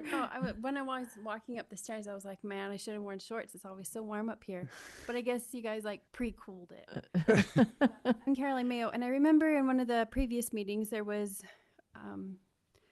a sheriff who presented or discussed the idea for raising taxes for Chief Jensen police was needs. Yes. okay. So are we also talking about that tonight, or is that just for the library? That's all part of the budget. But Ryan, See that. That's a great question. So this budget includes the level of service that was proposed by the sheriff. So that's a great question. If you want to fund less hours than what the sheriff had come to present, then we would need to adjust the budget for that. But this budget includes funding at the level that was presented by the sheriff when he came.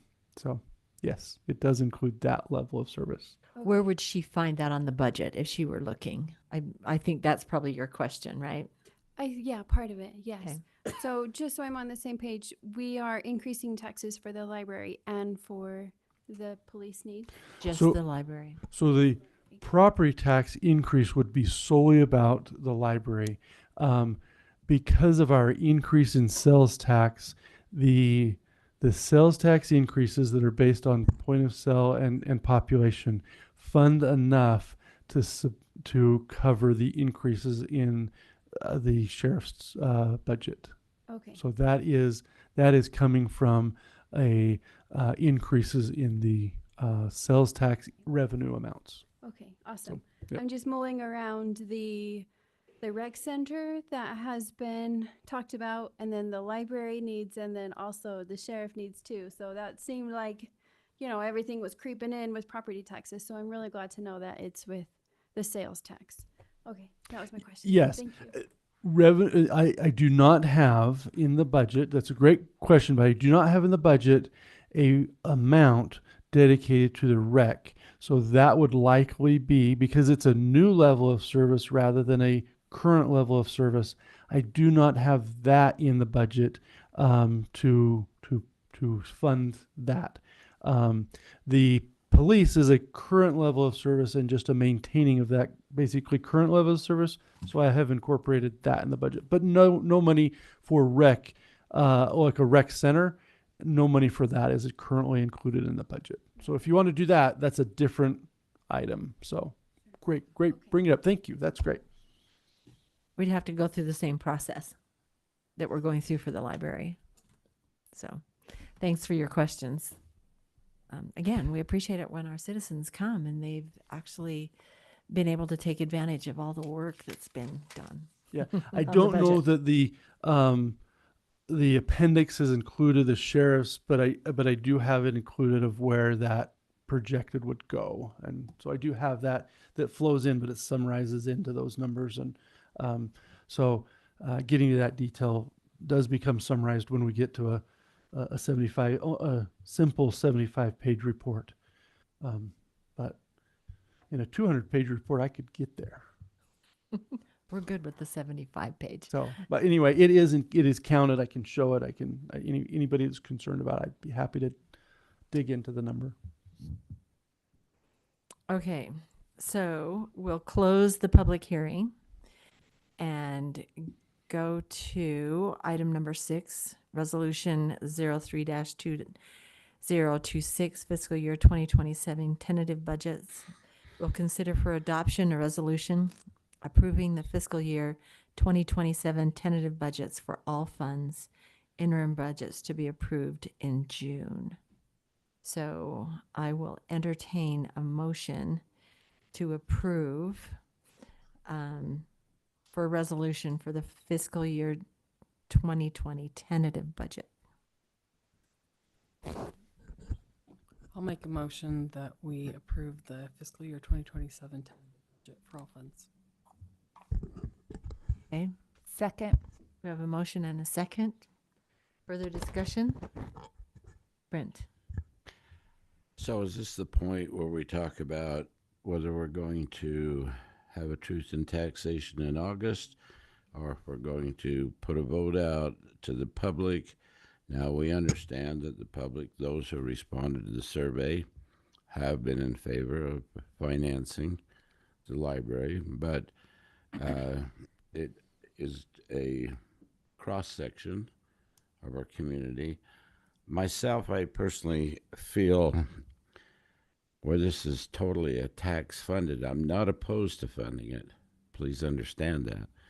But I hate to make a decision for my entire community of almost 10,000 people.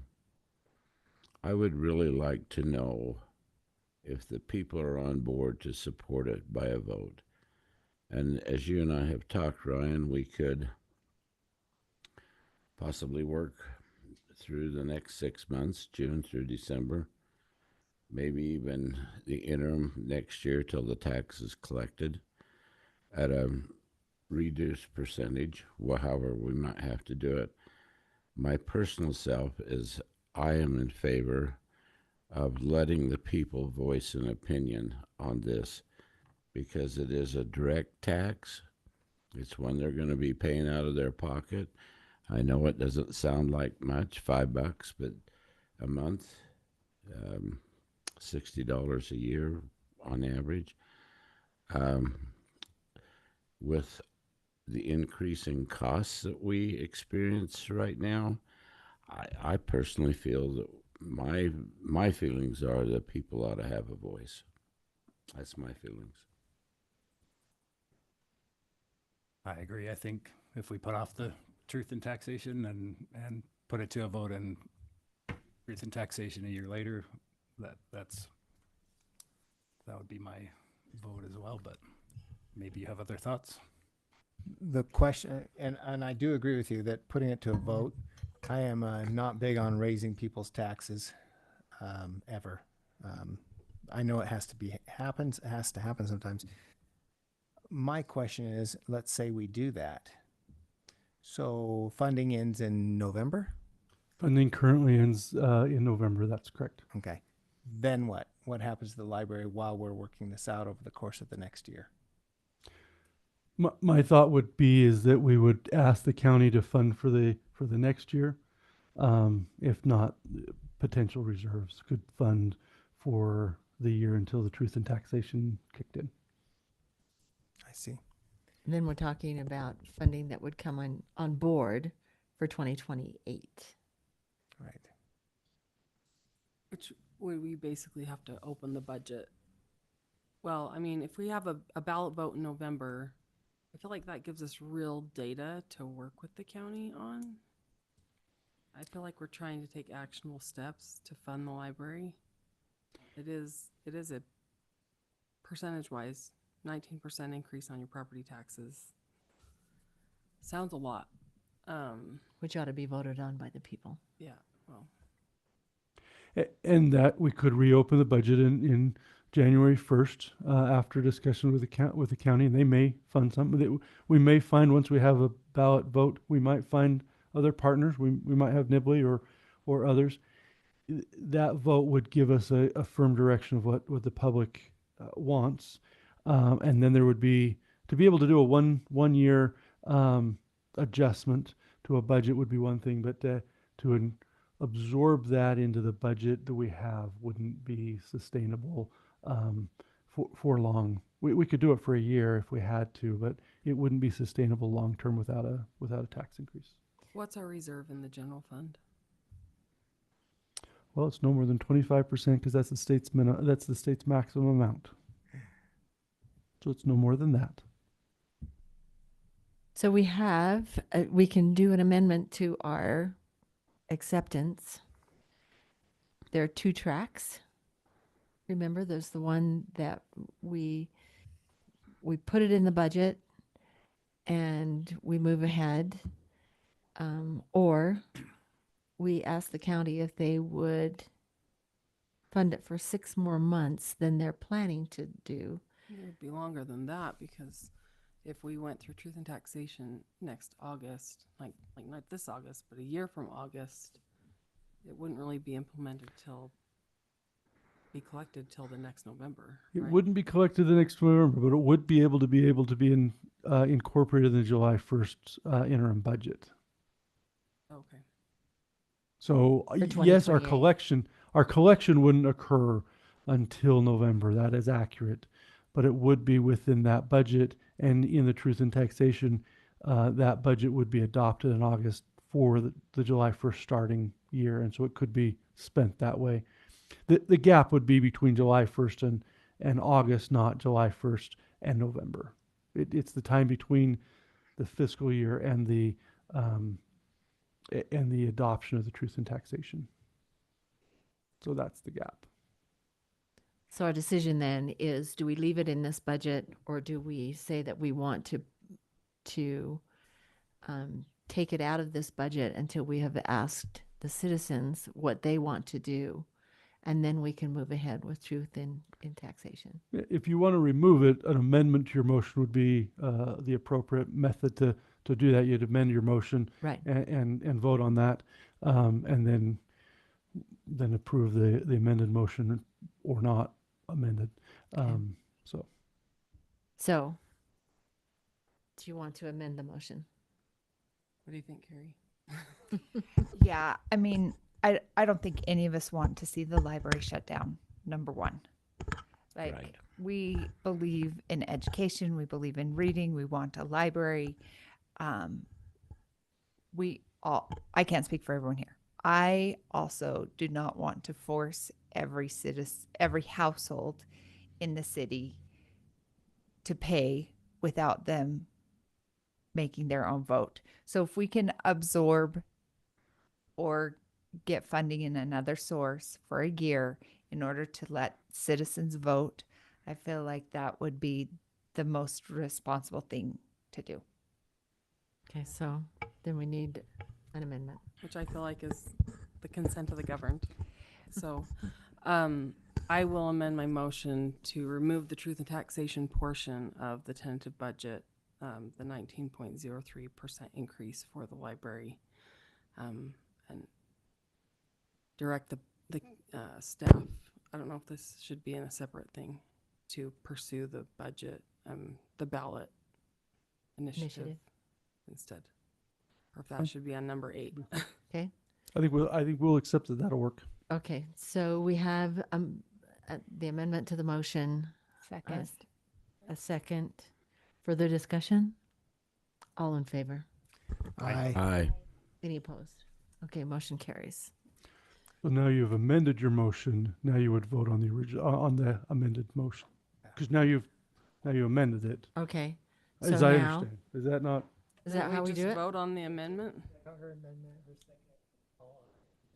On the amendment. So now we go back to the original, now amended motion for them to vote. To adopt the tentative We budget. just voted on the amended motion.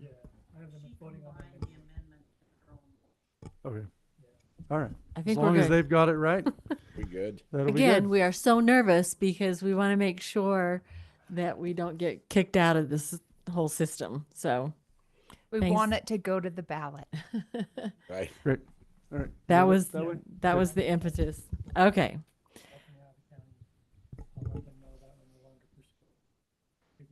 Ty's got his checklist. He's reporting on it. All right. You got Okay. it. So We're good to go. we've approved the tentative budget without the Without the truth and ta- 19% Yeah. and without the truth in taxation. And so that budget now will be open for a month Yep. for people to read and enjoy and come back with their questions if they have questions. Take your nap. Record, there will be no hearing on August 4th. Yeah, that Okay, would- so Previously stated, Right. will be relative to that. there will be no truth in taxation on the 4th. So there'll be no meeting because we don't want to have that until we know what the citizens want. Correct. Okay, everybody clear on that? And then Ty, you get with the county for the ballot? Is that how Yes, that I've works? Okay. confirmed, so I've gotten with our attorney, so next month you will see a resolution. I feel like Ty should speak into the mic because Yes. people are really interested in what you're saying. Yeah, so I will confirm with the county first to let them know that we are no longer pursuing a truth in taxation, so we will be dropped off their schedule. I've gotten confirmation that by the end of July, we need to present them with what language we will want on the ballot. I've gotten with our attorney. We will be presenting a resolution in June with that language. And then I will get that as soon as that's approved to the county, who will then put it on the ballot come. Will that come to the council? Okay. Yeah, the resolution will come to you guys in June. Okay. Yep. We have till the end of July to get it to them, so. Okay. Perfect. Okay. And we'll have another public hearing on the budget. in June. Yes, we will have another public hearing in June. Okay. So we're good? Although I think it's important to say that if you have feedback on the budget, it's better to get it out before the June public hearing. Send us emails, send Ryan an email, get your questions answered. The public hearing, it becomes difficult to make line item changes at the last minute. So the sooner we or Ryan receive feedback, the better things go. Thank you. That's all. Absolutely. Thank you. It's hard to answer questions if you've got individual questions and then make changes and then have it signed off by the council. So good point, Carrie. Thank you for clarifying that. Okay. So we don't have any agreements or contracts or bid awards. So we'll go to other business, plans and other business. So you remember that we had a discussion about the fire district alternatives. And so what we want to do is continue that discussion and see if there are any additional questions that people want to ask or have answered on the council. So, Ryan, do you want to start us out? Yeah, I'll start out. One. They've when the county executive was here last, he indicated that the voucher program would return all amount collected from Providence residents to Providence. That proposal on May 6th has since adjusted. Now they're looking to hold a minimum of 6% of the amount collected for the county operation, and possibly up to 10% or more. So as that continues to rise, the amount the county will hold. At this point, we're not directly paying into that. They are taking our property taxes and using it for that. But at this point, if they raise the tax as a fire district, they will hold a portion of that back in their operation, which then starts to say, well, if they're going to hold that back, what's the next step? That does lead towards the centralized fire and EMS, and the voucher system was about not doing a centralized fire and EMS, but holding money back in order to provide that is now seems to be in conflict with that.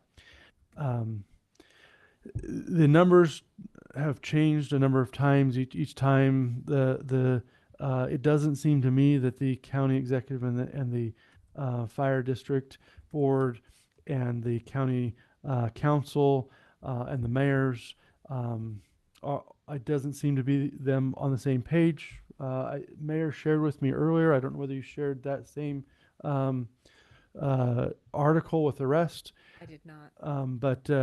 But it sounds like the south area, Hiram and surrounding. I figure we're part of the south, but we weren't invited to be part of the south. We're part of the middle. So I think we're part of the middle. So the Hiram and surrounding are investigating having their own district. We might look and say, well, if we want to have a district, maybe we incorporate and work with Millville and Nibley and build a centralized fire district among our communities. We won't be any better served by the distance that Hiram is from us. We won't be better served out of there. So the only way we get a better service is by having a fire station closer to us. So we may look at that as a possibility. As long as we maintain inside of the fire district, we will be led by either the county, the fire district, which we're not a voting member of, or something else, or Logan City. And so the question will come at some day if the council decides to either maintain in the fire district and what is happening, or to exit the fire district, and that would be a different path. So anyway, that's kind of the update I have. They're continually talking about it. There's lots of people talking about it. They haven't done anything for 60 years, so I don't know why the rush, but they seem to be in a rush. So anyway, I've got any questions from my end, or visit among yourselves, I guess. Okay, thoughts? I just sent everybody that article, by the way. Brent. Is anything been explored with the continuation with Logan City? I would hate to exit the fire district and find out that Logan has cut us off like they did with the garbage. We just last meeting we signed a 5-year extension to our contract. So we have a signed contract with them for another 5 years. Well, that lets me out. I won't be on the council. We have Somebody a else can 3-year worry about contract it. with the library that hasn't saved us. Touche. Touche. I think we had a you are contract right, with the but that was between the the county, garbage, the other too. one's the fire, and the at least Logan, for or against Logan, they have fulfilled their contracts. They have, even with garbage up to that point, they fulfilled the contract, extended it to us. So they have fulfilled. But you're right. The county has not shown an interest in fulfilling the lease of the library. Touche. You Fire got me service there. is very expensive. It is. It is very expensive because staffing, equipment, training, paramedic service, all those things wrapped into one thing. It's a very expensive service. And we have been truly a benefactor to be able to have a contract with Logan City to be able to provide those services. In fact, when they were looking to build a new firehouse, they built Station 72 to be of good service to Providence and the South area. Myself, it sounds to me like we have a good deal with Logan City. And I'm not in favor of throwing that under the bus to question what's going to happen with another fire district like Millville, Nibley, County, whatever. My feelings, if we can maintain what we have with Logan City, we are in a better position than we would be taking on an unknown. This article with Hiram seems to think that they can do as good a job, and right now they have a volunteer fire department, but they're talking about hiring new staff and doing the EMS stuff as well, and they made the statement that they can do it for less than Logan can do it.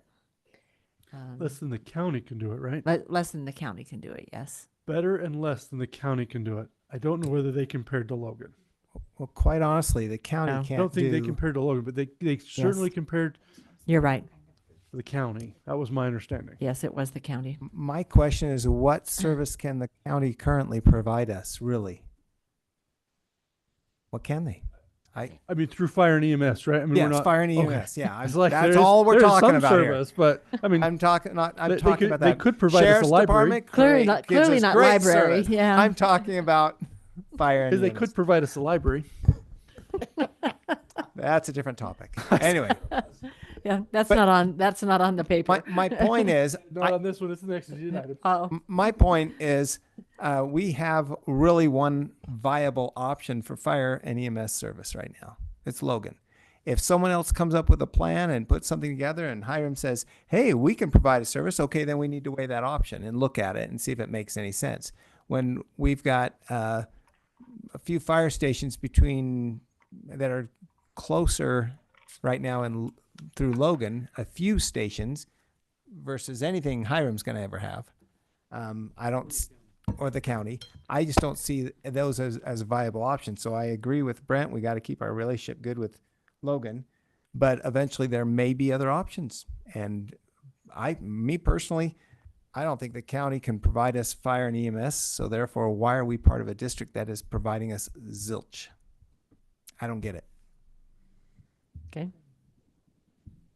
Well, you remember the presentation from Executive Danes was that part of this money that we would pay into a centralized fire district would go to help fund the county fire. And if we had a fire that was big enough that was too big for Logan, the county would show up anyway, because we're paying taxes toward that. Yeah. The state would show up in that case. That we pay the state insurance on fire to Right. show up in Yes, case sure. it's too big for Logan. So I don't see any upsides. And, the ideal thing too with Logan City is they have more stations. They can send more personnel, more trucks. If we should have an event that would be more catastrophic than what they could handle with one station. I'm knocking on wood because let's Yeah. hope we don't have any Yeah. of Yeah, we hope we Ju- don't. Just but- as a clarification of my previous one, North Logan has a fire station that they own, but is housed and operated by Logan.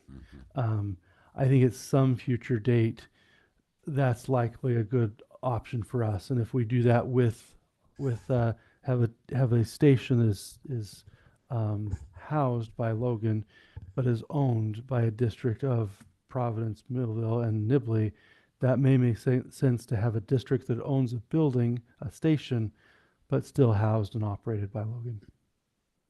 That would be the thought I would have had.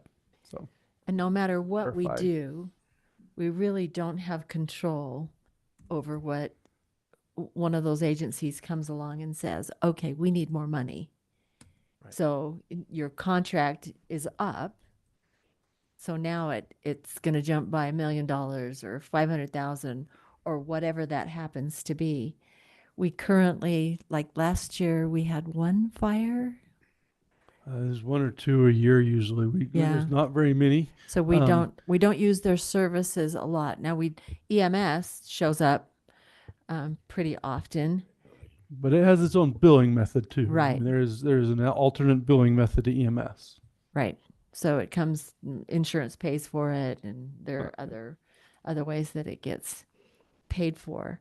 But no matter what we do, we're still at the mercy of an agency that needs to pay their bills, and we get that, we understand that, but we plan for that in our budget as well. And if we have to raise taxes, we'll have to do that because we can't go without fire protection. But that's a legitimate expense. But that's a legitimate expense, yes. Yeah. Yes, I have a comment. yes. So there was one part of the presentation, and I think you talked me off this cliff, but I can't remember the part of the puzzle.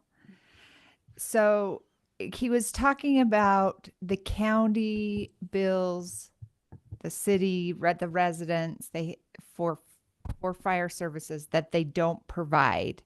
And so that money coming back to the city, and for Providence, it was like $400,000 ish that the county is using for county fire services, but don't provide any service to us. So they're just like taking the fat off the milk or whatever. But I see no reason to give our freedom to the county.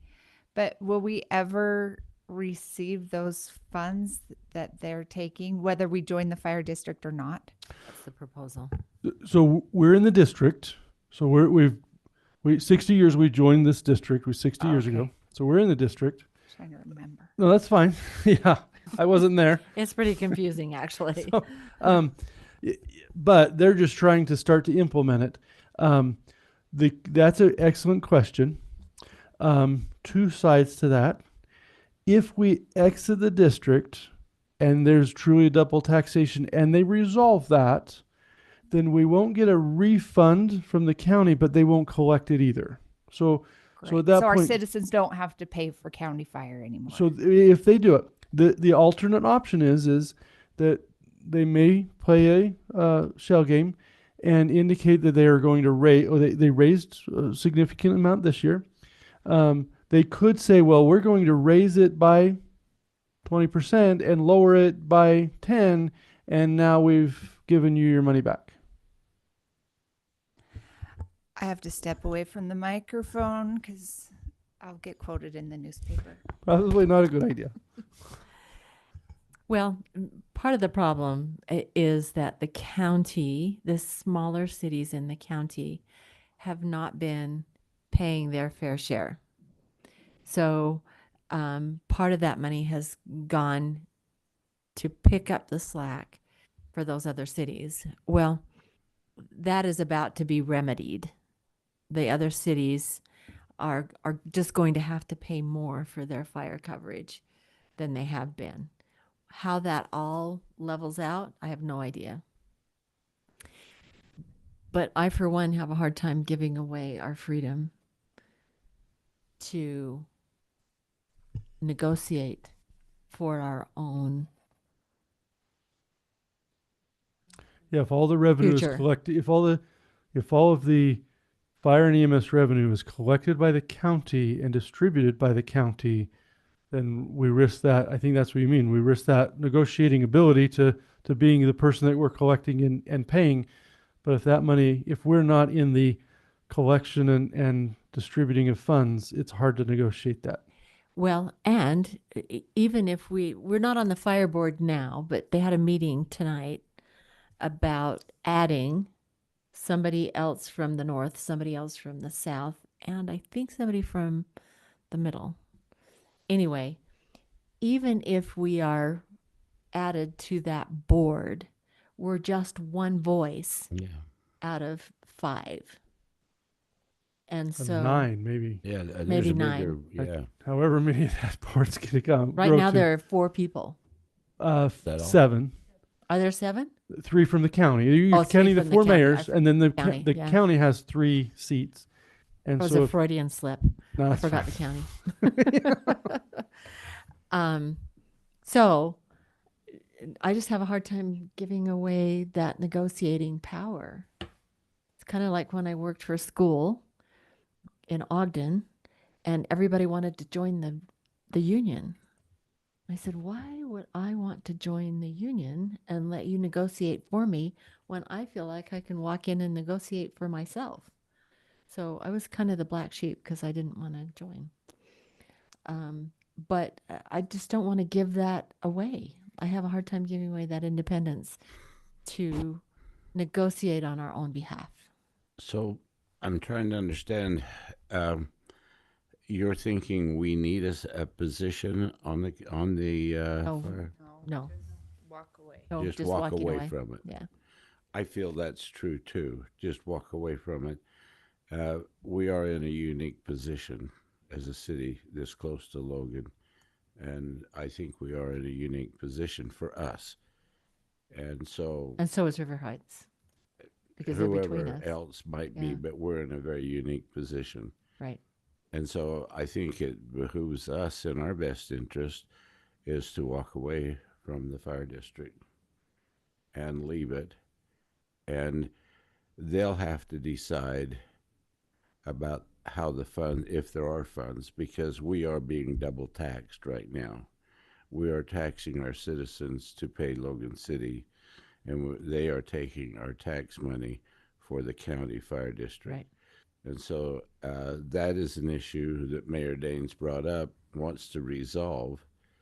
And it sounds like to me they might pick at it to the point where you don't get much back from the county.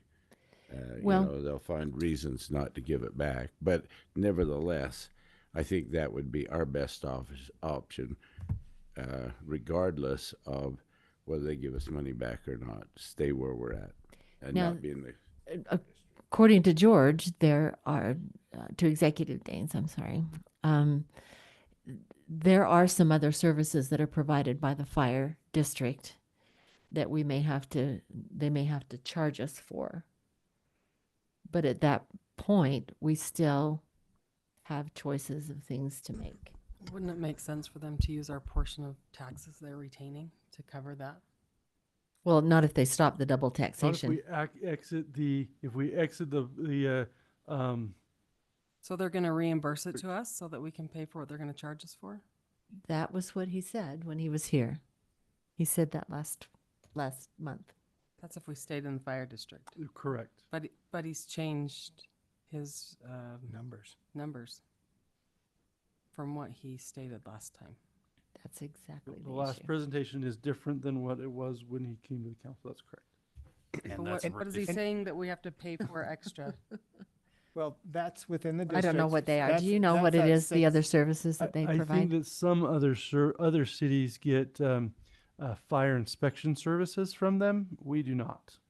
Our fire We pay inspection the services comes from Logan. Logan I'm City. unaware of anything the county is directly providing to us that we would have. Well, he didn't articulate what that was, remember? Don't know. I don't know what that would be. He said other services. Yes, but Is there maybe any that's wildfire wildland? that he's counting, and I don't know. Yeah. But I'm unaware of any other. Is there any wildland services? It might be wildland. That'd be the only thing But I we could. pay, we pay a state insurance for that. Yep. For wildland, we're paying the state. We have a contract agreement with the state and are paying certain amounts in, or doing certain things in order to Have buy that insurance, service. wildland insurance. Triple from the state. taxation. So is there a motion that needs to be made? Or, I mean, I think we all Yeah. agree. Yeah, I think there would be a motion, and let me kind of give an idea. At this point, the staff is absorbing information from what's being presented to us.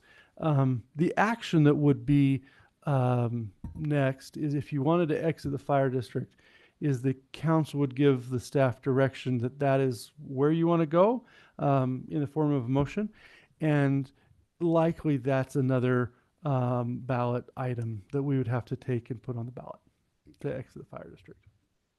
I believe that's Maybe. the avenue. We'll have to get some We have to find out for some sure. direction from attorney direction on that.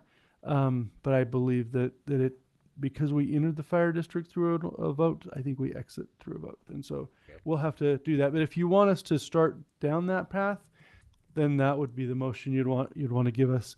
At this point, we're just trying to give updates to let you know what's happening and where things are going. So at this point, we're just giving updates. Okay, I would be willing to make a motion. Do we have to have it an item on the agenda for a motion? It is on the agenda. is on the I know agenda. it's just a discussion. No, Is it it's says not. it may It's- take an action. action It says item? may take action. Okay. All right. We're good. Go ahead. Sorry. Spot though. Okay. So I'll make a motion that we move forward in exiting the fire district and do the necessary research to find out if that will require a citizen vote. I would second it.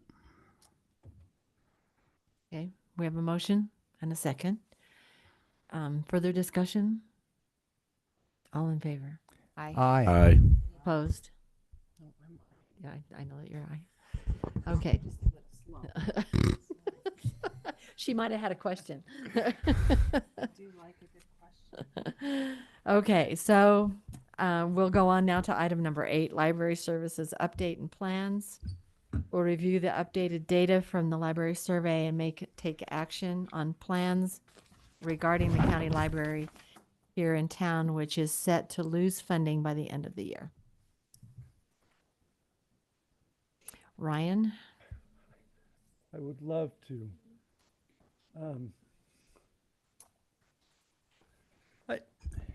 First of all, when we get into this, I would like to just express appreciation for the library staff, for Hannah. She left. She left. I'd like to just express appreciation for them. They're going through some tough transition of not knowing exactly where things go. I have met with both the librarian and with Hannah multiple times, with Hannah and open with the librarian. They do a great job, and we have a lot of great people involved and interested in this. As you remember, the survey had some generic questions trying to understand the interest of the public. We have gone out, as was asked of us last time from you. We have gone out, asked a few additional questions. This survey does certainly have a weakness. Because it is part 2, it didn't include the "Are you interested?" question, because that was in the initial survey question. So the second one didn't have, again, "Are you interested?" We said 80% or so was interested. Now we're trying to survey that 80% and separate that.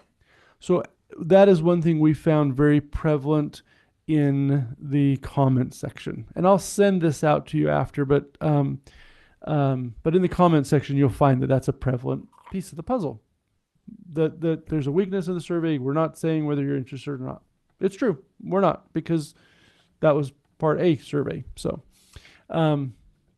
anyway, we asked the question, which of the following levels of service would you be interested in? By and large, the largest portion, and what this helps us to do is formulate the question on the ballot. That's why we're doing this, is what level of ask on the ballot would we be asking for? Or, in turn, if we had followed the truth in taxation, what level are we looking for? So that's the question. 54% of the respondents, that's 116 respondents, indicated that they would like to maintain the 250 level service. The part-time no property tax was at 26%, 120, and the 500,000 were 8 and 11 respectively. So by and large, as if we add up the amount, 3/4 want to have more than the minimum. So at that point, that would indicate a property tax increase level. Anything other than the 26, everybody else indicated that they would have the property tax, a property tax increase, and significantly the 250 level was the overwhelming vote or input. We asked the same question, reiterated a little bit differently, but trying to make sure that asking it again, we would get a similar result in case that there was any confusion in the question. So that question came back of being direct, maintaining the $250,000 level would be a 19% increase, a 5.13 month charge on a $600,000 house. Again, 57% said yes. They reiterated. So we accept that they understood the question. We asked it twice. And obviously there's some that said no, they really don't want that level, which matches what we just had asked in the first question. The third question here comes, if the budget requires something to be reduced, at what level? The biggest, obviously, they want to maintain the books and the material collection. That is by far what they want to maintain. If we have to reduce, then reduce everything across the board. So anyway, that is the follow-up survey. I believe that's what you asked us to get. That's what we're bringing back. Individual comments are below. I'll send that out after this meeting so that anybody can digest those. And there are 97 of them, so being able to go through and read those would be recommended. But at this point, going through all of those, one comment here or there seems to be a one-off kind of discussion. And but certainly I'll send that out so that you can all read those. But I believe those three questions is what you wanted to just return with, and so that you knew what level. So at this point, I would say, we go to the ballot with the 250,000 asking that question, and getting that level of a voice of the public. And if they vote according to what this is, then we would move forward with funding that and go through that. So anyway, questions about the survey? Anything else?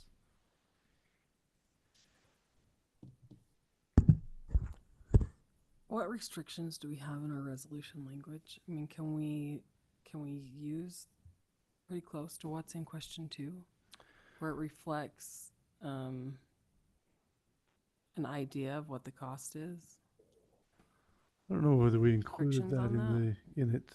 Do you remember what the wording of the resolution for the?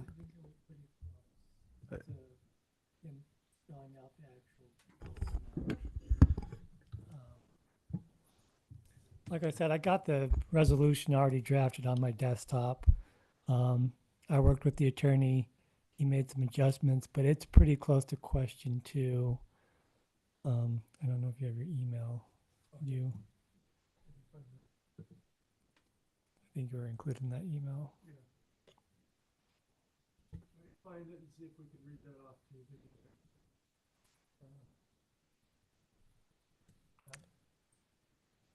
Adam? Yeah, I got it. Adam. Here you go.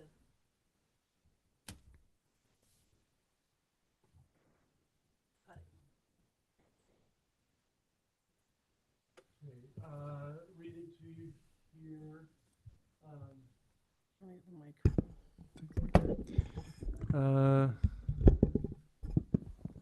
Let me see if, is it an attachment or just in the body? Oh, yep, here we go. Okay.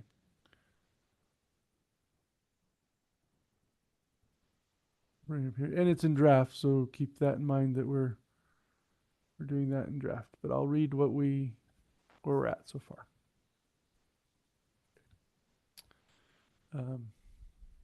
Honestly, I get spoiled in my office to have fiber to my desktop that it goes so fast, so I apologize. So the resolution here, ballot initiative, it would say Providence City, should Providence City consider imposing a new property tax levy to fund the operation, maintenance, staffing, and improvements of the city public library and related library services, which is estimated to cost the owner of the primary residence with a fair market value of $500,000, approximately $55.30 per year. Yes or no? And he uses 500. The county executive used 600. The county office gave us an average, so we could use different numbers. I apologize that they're kind of different, but it's because they're coming from different directions that we use a slightly different number. Ultimately, it gets us to a very closely same number, but that's the wording that we would take to the ballot. Is that kind of what you're thinking? Kind of. I can talk to you about it. Okay. All right. We don't have to decide that today. No. Is anybody surprised by the numbers on the survey?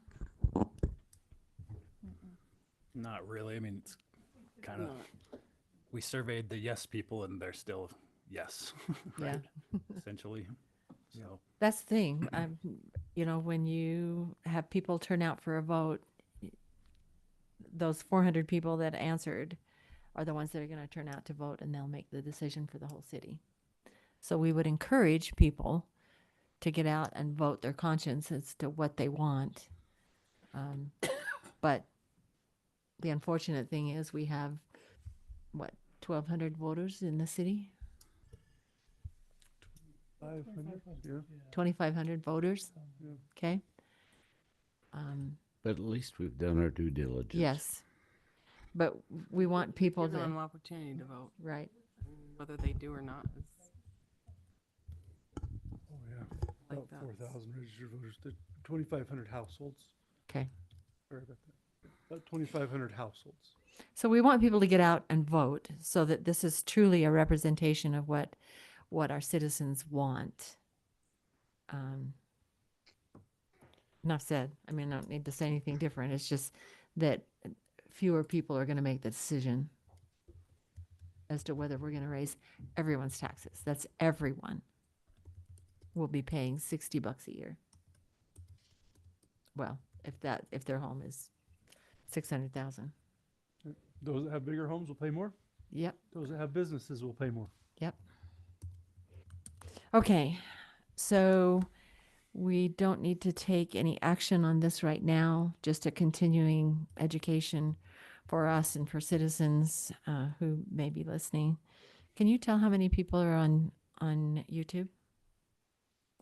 I might be able to. Lots of times there's 2 currently watching, but lots of times we'll get people that will watch later. Right. Our audience on YouTube is not Live audience, but definitely we see a spike in that watching later. Can we tell who watches it? Not who, but how many Yes. people are watching it you later? can go. In fact, you can go to our YouTube channel and see how many people have watched all the videos since January of 2020. Okay. So we've had them live since then. Okay. I just have one more question about this. Okay. When we put something like this on a ballot initiative, what are our restrictions in like What can we say about it? working with like talking to the public as elected officials? Do we have restrictions on what we can Can say? you campaign for? Can you campaign for or against a But ballot initiative? I'm certain you cannot use city funds to campaign for or against. That would be we couldn't, as an official stance from the city, or using city funds, or which would probably be a city email address, and anything city related or branded wouldn't be able to do a for or against. So no making signs with your city pay. And I don't know beyond there. Do you know? Certainly the county, it would be on their ballot. So because they're the one running the ballot, I don't know. County librarian, she's meaning. Be campaigning for it out of the county librarian, out of the. Can she Can I- use, I'm going to answer that I don't know the answer to the question, but if you want to recognize You're it, asking probably if she bring can it. Okay, post come- about it on social media and stuff. Asking. come up to the, I think you're the only one talking out of the audience. Janelle just asked about the city. My question is on the county. Can the current county librarian and staff use their resources to campaign for it? And is that legal, or should they be advised by the county not to do that? And I don't know that answer, but I got thinking about it based off of Janelle's question. I'd refer that to their boss in their county. I have no idea what they can do. Okay. But she would be well advised to check before she does it. Okay. All right, let's close that and go. We don't have any study items. Now's the time for public comment. We've got a couple of people in here who haven't signed anything, but welcome to our city meeting. And we have public comment at the end, so in case there are any questions or issues, they can be resolved instead of having them prior to the meeting. So, okay. Not seeing any public comment. Staff reports. You want me to start with Ty? Ty, do you have anything? Scarlett, do you have anything? Okay. I think it's on mine. So it's just yours. I suppose it is. Well, I have a few things to kind of give you an update on. Any more spreadsheets? Don't ask him that. I have some. If you ever want to come to my office and, Okay. and go through Great. spreadsheets, I tickles me pink. I'm gonna pass this out and then tell you what it is. Thank you. Take one down and pass it around. So,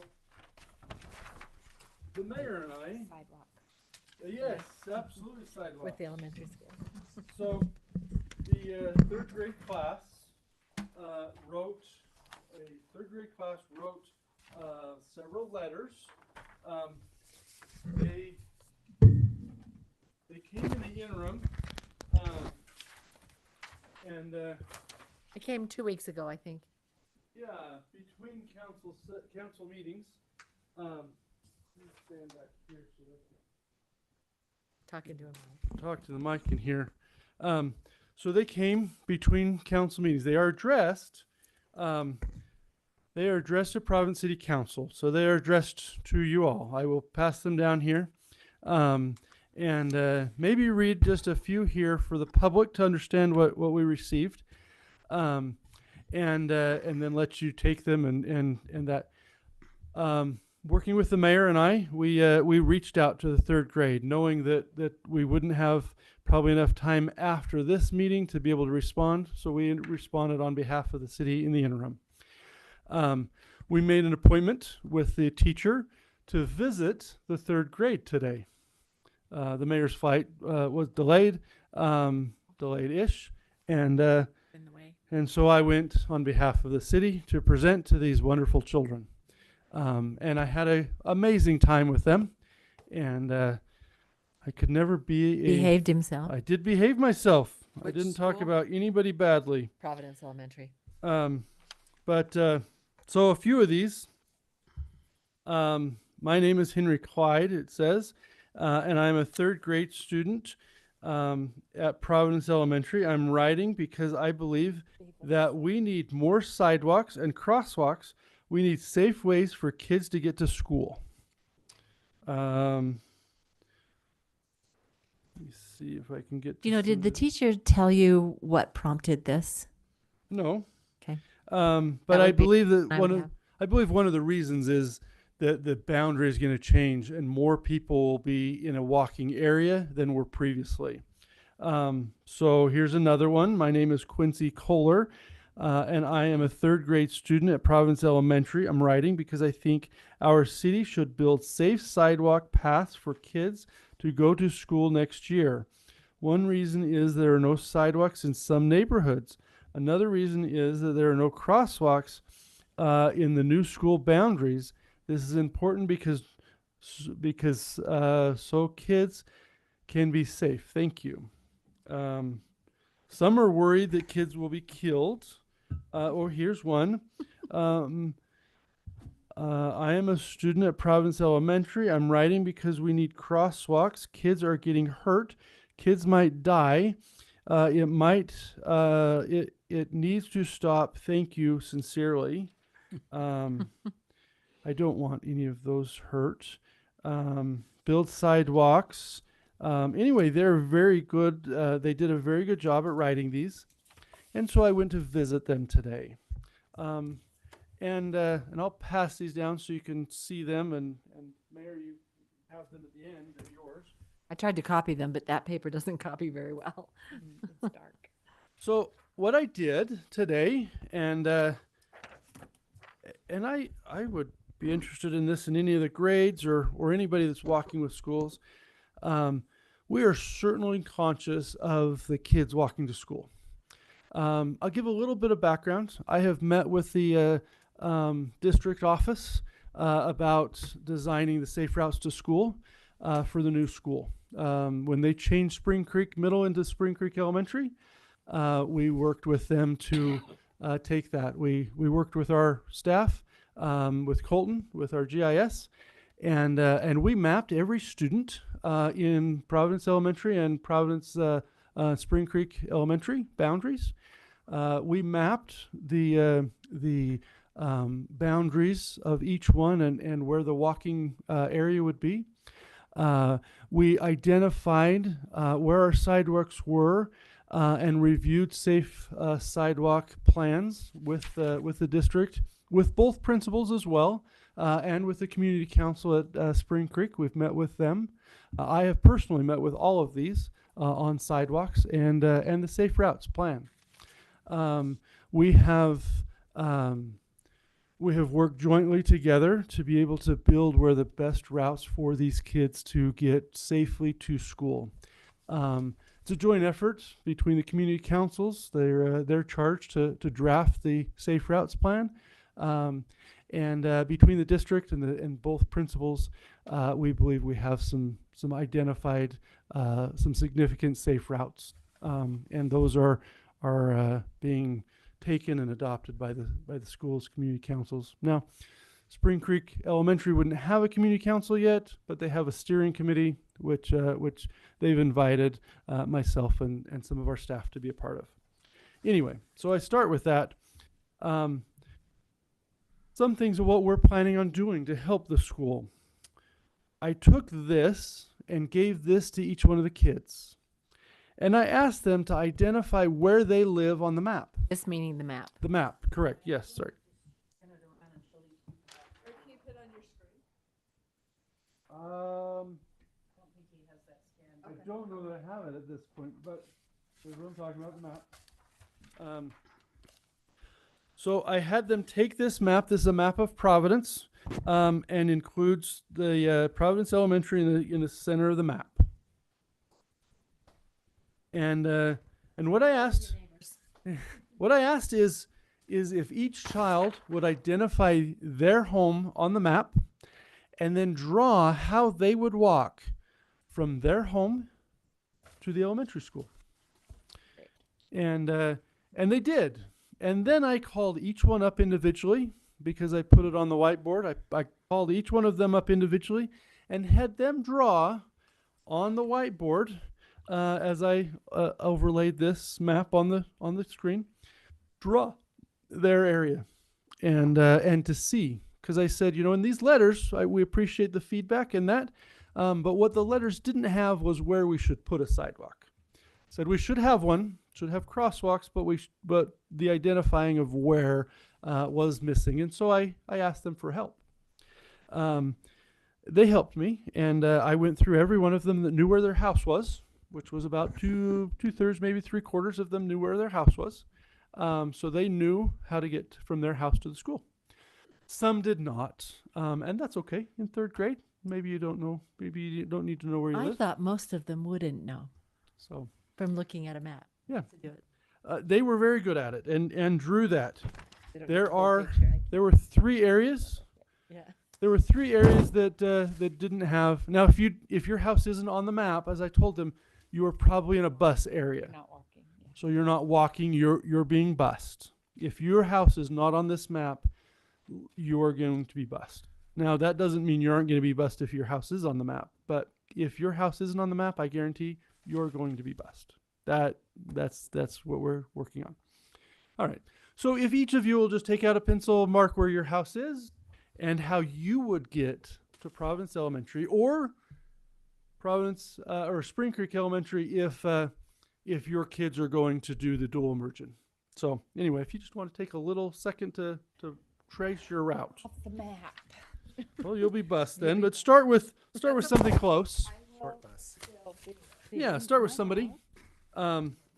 Anyway, so then I took them and had them do all of this on there, and I spent nearly 45 minutes with the kids, and we identified 3 areas that these kids would have to walk on a street that didn't have a sidewalk. There are 3.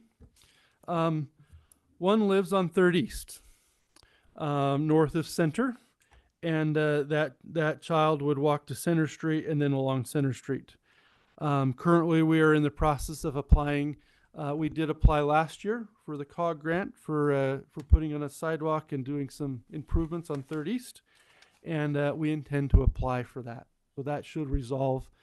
It will take a couple of years, but that should resolve that child being able to walk on a sidewalk.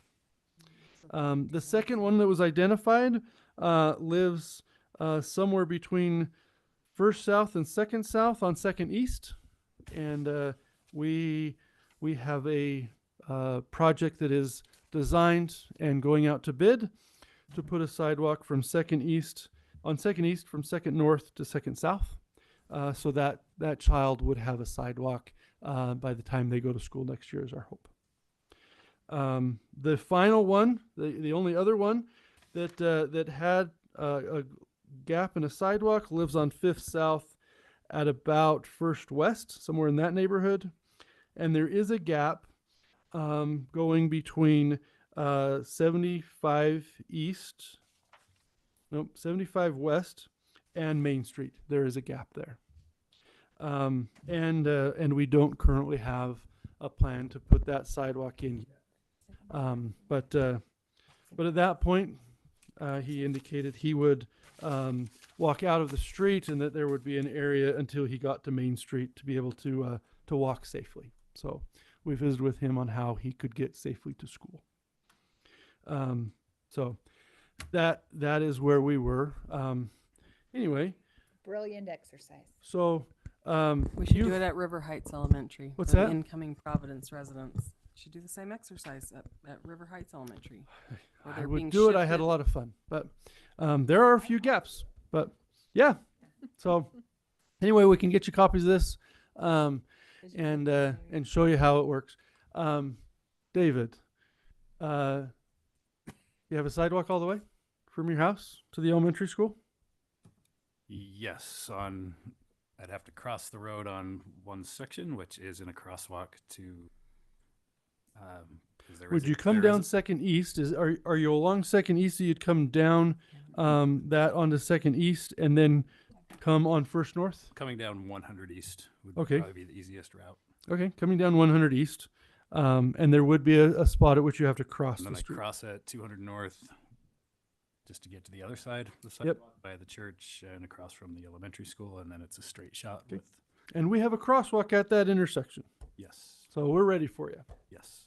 All right, Brent, you got a sidewalk all the way to the elementary school? I have. You do. I'm good. Scott, Yes. you got a sidewalk for you, right? Yep. If you want to go to the elementary school. Janelle, Yep, I have to zigzag a bit, but yes. yeah, we got a sidewalk all the way, but sometimes you might have to cross the street. But we do have a crosswalk for you at is it Satsuma? Satsuma. We have a crosswalk there at Satsuma when you do need to cross there. And when you get to First East, we do have a crossing guard for you to help you cross there. Mayor, I do not. you do not. That's correct. But we're putting it in this year, I know. and we're going to get you there. I am so excited. We'll get you there. We'll get you safely to school. And Carrie? No, Not yet, She's bussing. but you'll be bussed. I'm busing, except on Ride Your Bike to School Day. Yeah, ride your bike to school day. We would like to put a bike lane on 1000 South and work on getting 1000 South to connect into Second West and bring you up. We have some limitations on Second West because it's not our road, but Nor do we want it in this condition. not in this condition. So a few things that we are doing and we have plans to do. We intend to move one of our crossing guards. We have 2 crossing guards right now and a 4-way stop at First East and Center Street. We have 2 crossing guards there. Oftentimes we have a 3rd volunteer with one of the teachers, and we feel that we have the ability to move one of those crossing guards at that 4-way stop and move them to Second West and Center Street, so that we can help kids cross that might be coming up on the west side of Second West, out of some of that new area down on the west of Second West. So we're looking to move a crossing guard there. We would also, Add lights there. a crossing guard always has lights to slow down the traffic. So it always has. By the county or by the city? Yes, either one. We've ordered them, and as long as the county doesn't prohibit us, we intend to put them up. But we've got them in order. In fact, they might have been delivered. I'm not sure whether they've been delivered yet. We also have a pedestrian activated light to cross there when our crossing guard is not present. At where? At Second West and Center. And Center. Yes. Okay, good. We've also ordered and are preparing to install, and the cores have been drilled on the roundabout, First North and Gateway Drive roundabout. We have cored those for the signs. The signs have been ordered, and some delay has been had, but we expect to have those pedestrian activated lights installed before school starts. Ryan, I noticed there was some in blue, $7,500 in blue, and or maybe it was 1,000. I don't remember. 75,000, yes. Okay, and in blue, and then one in this year. Is it going to take those 2 budgets to be able to do that? That's correct. Okay. Yes. Yes. The ordering is in this year. We've included that into this current budget, but the next year will include installation and some of the other pieces of the puzzle. Yes, Okay. very good point. We are also, we have out to bid soon. The Second East also includes a pedestrian activated light at 3rd West and First North. So that should, the design is to have that installed before school starts there. Now, where's this at again? 3rd West and First North. Right across from the from the Spring Creek Elementary. Okay, right there. Yes. Going right into. Okay. Yep. Yeah. So we intend to put a pedestrian activated light there as well. And we're planning to have a ribbon cutting there because that was where we had a problem with There was a fatality. there was there. a fatality there. was. And are we planning on having some on Gateway Drive and I see the purple there on that one. Those are crosswalks on Third South, Okay, on third. on okay. Third South and Gateway Drive, basically Garden Drive, Gateway Drive, whatever So they're it's called there. crosswalks. Yes, so we have crosswalks that we're looking at there. We have visited with the two property owners on Third South, where that gap is. We've talked with both of those property owners, and they're prepared, once we have the survey done and know how much right-of-way we need. They have indicated that they're prepared to sell us the additional right-of-way so we could put That'll in be the great sidewalk to there. have that. So we're working on that one. One other question. yes. While we're talking about Third South, we're Yes. getting a few people in this Fox Hollow area. Yeah. And in this area, are we, where's the crossing? Do they need to go all the way up to Second West to be able? No, they would cross at Garden Drive. There's a crosswalk there.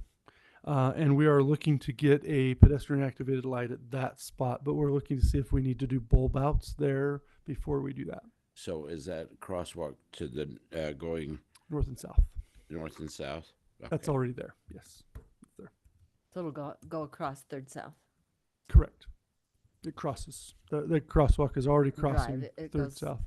It'll Is go- it gonna be a pedestrian activator or just? We're looking at that, yes. Okay. We're hoping to do that, yes. But like you said, we may need to put a bulb out there to bring those lights in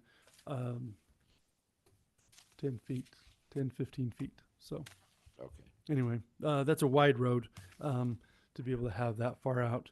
And so we'd want to be able to look at that. We're looking at that. Like Second North and Logan here. Yes. Problem there. I mean, Correct. about that one. Yeah. Right. We're also looking, we're in our budget, we're looking to put a pedestrian activated light at 4th South and 1st East so that we can get the trail across. We've talked with the property owners along along 4th South between 1st East and our park. And we visited with the 3 property owners there and are looking to put a sidewalk to connect our trail to Main Street. I did have and visit with the kids that were there in the class today, and asked them if they would commit to adding 2 blocks to their walk if it could be safe, and they all committed that they would do so. So I have a commitment that they will walk to Main Street until we can complete First East. So that's one of the reasons we're making that, and so they've all committed. Down. What's that? 30 kids down. 30 kids down, they're 500 committed. 500 to go. None of them live in that area that they would use it, but they all committed that they would be safe. So I do have a They commitment. would be willing to go out of their way to be safe. Yes, yes. They also said it, and they appreciated the effort of the council on saving some trees. They did say they would walk some out of their way, as long as the sidewalk was safe, that they would walk out of their way to save some trees. So we did address that as well. But he told them how many trees we But- have. But we have over 4,200 trees that we are managing at this point, and so there might be some trees, and they were okay with some trees, but they did want to see that the council save some. But they do indicate in their letters, you'll note, that they want a safe and not next to the road. So they have indicated that they do not want the sidewalk next to the road. They want it in a safe location. So that is included in their letters. They recognize that. A very smart group, to be honest with you. It was fun to be there. We have put up the trail along to connect First East to Edge Hill Drive. The teacher that I visited lives up on Edge Hill Drive. So she had some definite questions about the trail and what was going to happen there. Can you tell us who the teacher is? Stringham. Stringham. Great. I love this.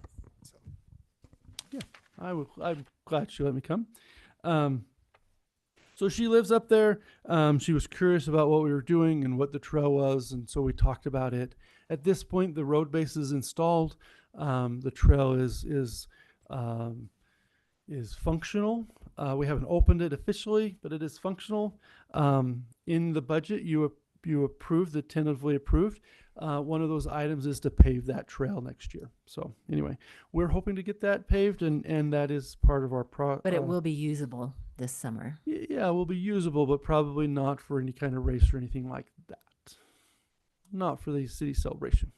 people read. Like in Africa, they have to walk in the mud for a while.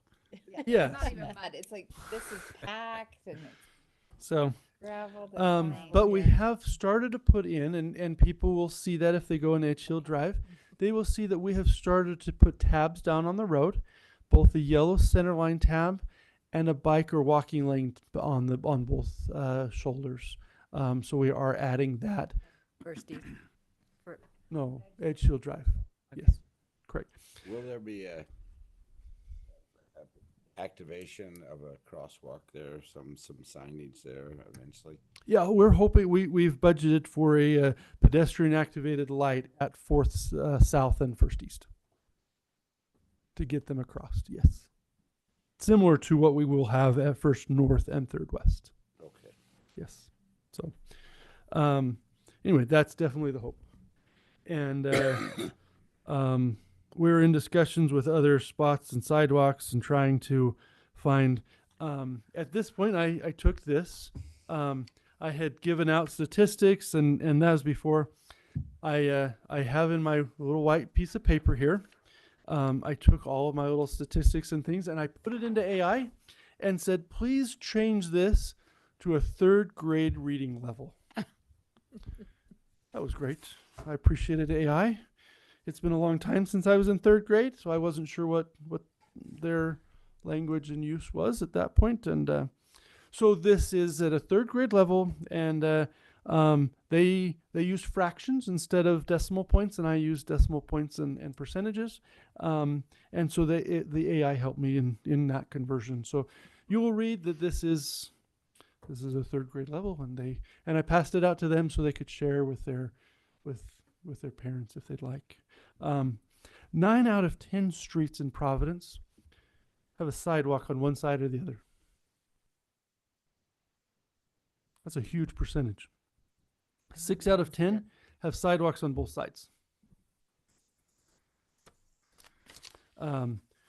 We have several that we're working on and trying to find a safe route for every kid to school. And we're getting there. And we have worked with the property owners. We finished a new sidewalk and road widening on 1st South, there between Gateway Drive and the highway. We're working the same kind of thing at 3rd South. So anyway, I think that we can get each of you to school by the end of the year. We'll be able to get all of you to school safely if you're going to go to Providence Elementary. And we'll get a large portion of our kids there. There is a few weaknesses, and we've identified some of that with the district and with the principals and with the 3rd grade class. Many other things that we do, but I thought this would be a good deep dive in what I've worked to try to present and help to accomplish what the direction of the council is. So, any questions you have or anything you'd like to know that maybe I haven't covered with you?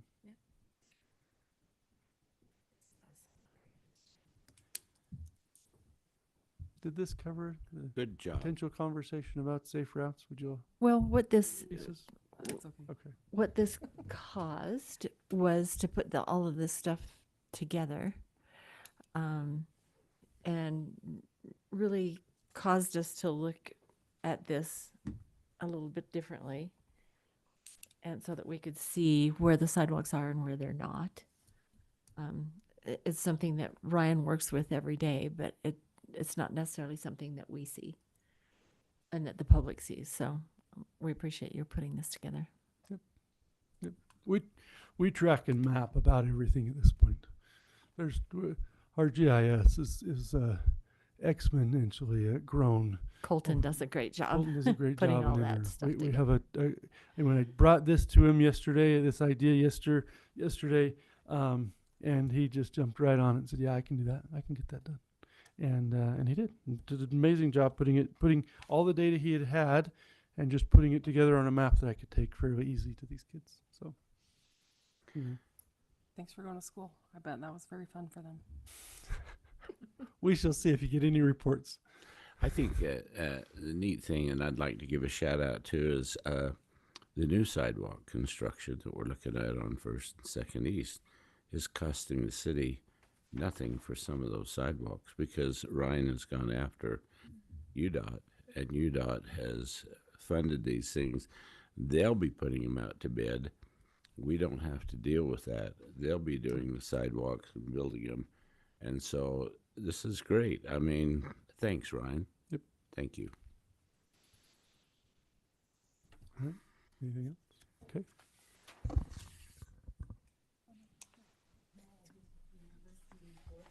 Yeah. Rob helped me with my newsletter thing for this month, so you'll see it in the newsletter. But right now, just to let you know what we've been able to accomplish. As Ryan has said several times, we've repaired more than 7,000 trip hazards, and we've focused on heavily improving the sidewalks in the downtown area. In the last year alone, more than 10,000 square feet of damaged sidewalk were replaced within the downtown grid, which is pretty much what you've been talking about with this Safe Routes to School thing, including spot repairs across more than 18 blocks to address cracked, broken, and spalled concrete.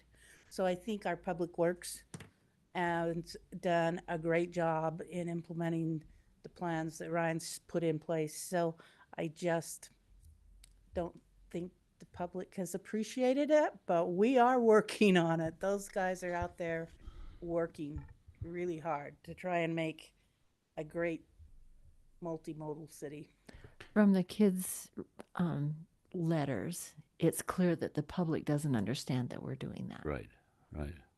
And from the comments that were made in the public hearings, I was taken back by some of the comments about the sidewalks because we've been working diligently. The city has, I'm not, but the city has been working diligently, as you have mentioned right there. I think a summary like that ought to be dropped in the newsletter. It is. That's my newsletter blip for this Okay. month. Yeah, that's good. And one quick second, thank you very much for the recognition. I would have preferred not to stand in front of people, but thank you for the thought. Well, thank you for your service. That's a long time to work in one place. Yeah, it is. We appreciate your resident knowledge. Yeah. Okay. Is that it? Unless you want more. No spreadsheets. We're done with those. So I'll entertain a motion. We don't have any closed sessions or executive sessions, so I'll entertain a motion to adjourn. I'll make a motion to adjourn. Seconded. Motion second, all in favor?